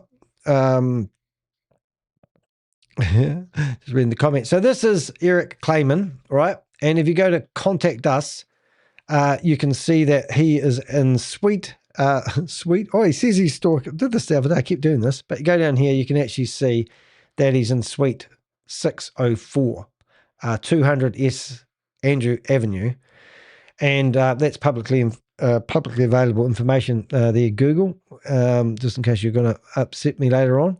So, long story short, when you go to here, you can see that I have corresponded with them on that address. Now, Eric, if you don't think I have, my name, when I corresponded with you, my email address is Danny Charlesworth. That's me. So Danny Charlesworth has been corresponding with Eric at Goliath Ventures, and Eric Clayman tells me that he does not represent Goliath in some matters. But now as the jigsaw puzzle becomes very clear, we know that these are all going to the same individual. And the grand finale, the very man that produced all the contracts, was the very last newsletter that everyone potentially received from Goliath Ventures. And then we looked up what that, and no one's talking about the audit who froze the account anymore. And no one's talking about the MSB registration that's expired. Well, no one's probably, now they all realize, but this quote that you see here, and this is what we were squawking about, not from day 90, but from day one. This is what the government has told you about companies like this. Look at this.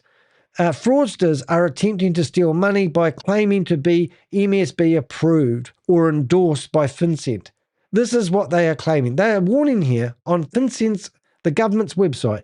They are warning people in red writing that FinCEN does not approve or endorse any business that has registered as a MSB. Any such claim and similar claims are false and may be part of the scam. All right?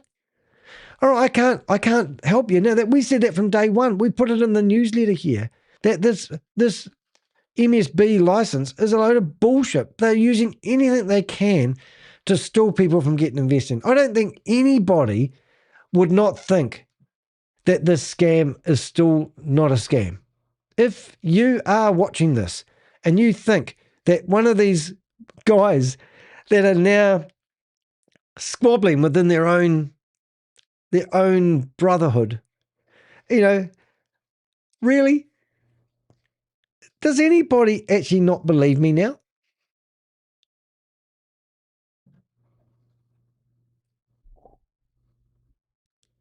Really? Got to be one person out there. Is there one person out there who still believes that Goliath Ventures is the real deal? Is there one person out there who's not concerned that Christopher's bought 5 houses in Florida, apparently has an apartment in another place in Dubai, has a Ferrari in Dubai, has $4 million worth of cars in Florida, has his Rolls Royce parked on his drive today, can spend $1 million on his girlfriend in a year? What girlfriend would take $1 million and think her boyfriend's not running a scam of some sort? Spends $1 million promoting himself at a Patrick Ben David event so he can stand up on the stage and tell people that he helps people with their passive incomes and does liquidity pools like Pancake Swap, and that's how he makes his money. Didn't say anything about the crypto mining when there's absolutely no proof of that. He owes $723,000 to a charter company for his joy rides he's been doing in aeroplanes. He can spend $150,000 going to Thailand for a electric concert on the, I think it was the 16th, 17th, and 18th of January. He's having arguments in public with people who obviously he doesn't want to be in the streets of Orlando anymore. His chief operating officer has filed a lawsuit against him because he is not getting paid, claiming he's a victim. He was doing the job. Those boys in that photo I showed you, these make me sick. And we want to take this investigation all the way. We've got, you've got friends of friends who have been promoting it. And it would be unfair if I didn't, go back down this track again. You've got this guy, Tomo's brother, who's been promoting this to other people. He's referred people to this. He smokes cigars. So, who else has been promoting Goliath Ventures? Reach out to us. This is my life. This is what I chose to do for a living. I've had people knock on my door telling me they want to pay me off to stop talking. The same people, Steve Davis, in the video, go and watch the 15-minute video of Steve Davis, he admitted that they sent people to me in New Zealand. Those guys are there to intimidate people. They don't want to be exposed. Any intel that you give us, we promise you, it will be confidential. If you're still on Camp David, that's fine, you can be. But I want to ask that question once again. 2 questions I want to ask. If you believe that Goliath Ventures is still the real deal, where is the money? 50,000, say there's 50 million. $50 million worth of assets ain't going to cut the mustard. If I was a judge, I wouldn't have a bar of it. Now, I'm quite happy to be in any courtroom anytime you need a hand. If you need a key witness or somebody who understands what's been going on, I'm available. You don't even need to pick me up in a Learjet. I'm quite happy to go in the cargo. But I'm here to help you as investors. Reach out to me. If you still believe that, like Steve Davis said to me 2 days ago, I'm lying. And I asked him, what am I lying about? And I asked him to be an alpha male. And I waved his flag. And I said, you tell me where the money is. And he goes, no, you tell me where the money is. You're the investigator. Well, I say there is no money. That's what crypto investments do. They give people a place to hide stuff.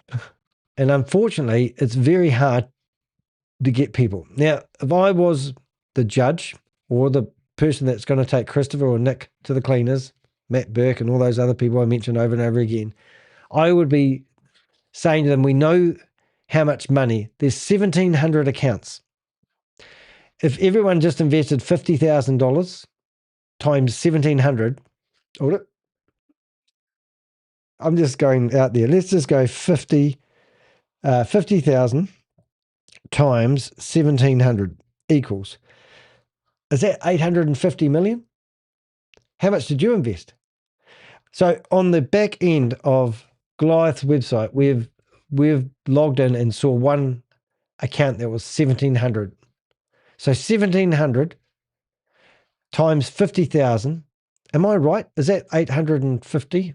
I don't know. Is that a lot of money? I don't know. But some people have invested, we know, of 15 million. Don't know.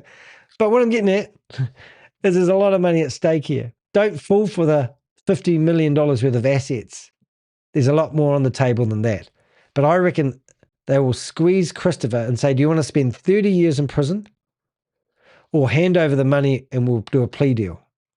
And then you might get your money back. But what has he done with the money? He's pissed it away. Nightclubs, jets, houses, airplanes, and that's what they do. So if I can help you, please do reach out to us. I've done a long live. It's 3 hours of my life I'm never going to get back. Hopefully it's been an investment for you watching my YouTube video. And I thank you to, once again, I always say this, thank you to all the Avengers. You're amazing. Please do like and subscribe. Please share this video as well. If you've got Facebook, I'm banned on Facebook. But if you've got Facebook, just copy the link of the video and put it on your Facebook account. If you've got friends and family that have invested in Goliath Ventures and too scared to come forth, please, you know me, reach out to me. I'm here to help you. I've got a team of Avengers. We really do care about people. You know, that's what we do. And we'll put you in touch with anyone you want to help investigate. And if you've got big boy trousers, we currently are looking for any crypto wallet addresses that people have been receiving distributions from. And we desperately want somebody in New York who's invested with Goliath Ventures. That's the three things. I think we've got three: the crypto wallet and all that. And other than that, have a good time. Make sure you subscribe, like and subscribe, and buy me a cup of coffee if I gave you any value. And make sure you're good to your friends and family, because they're the ones that will be there for you in times of need. See ya.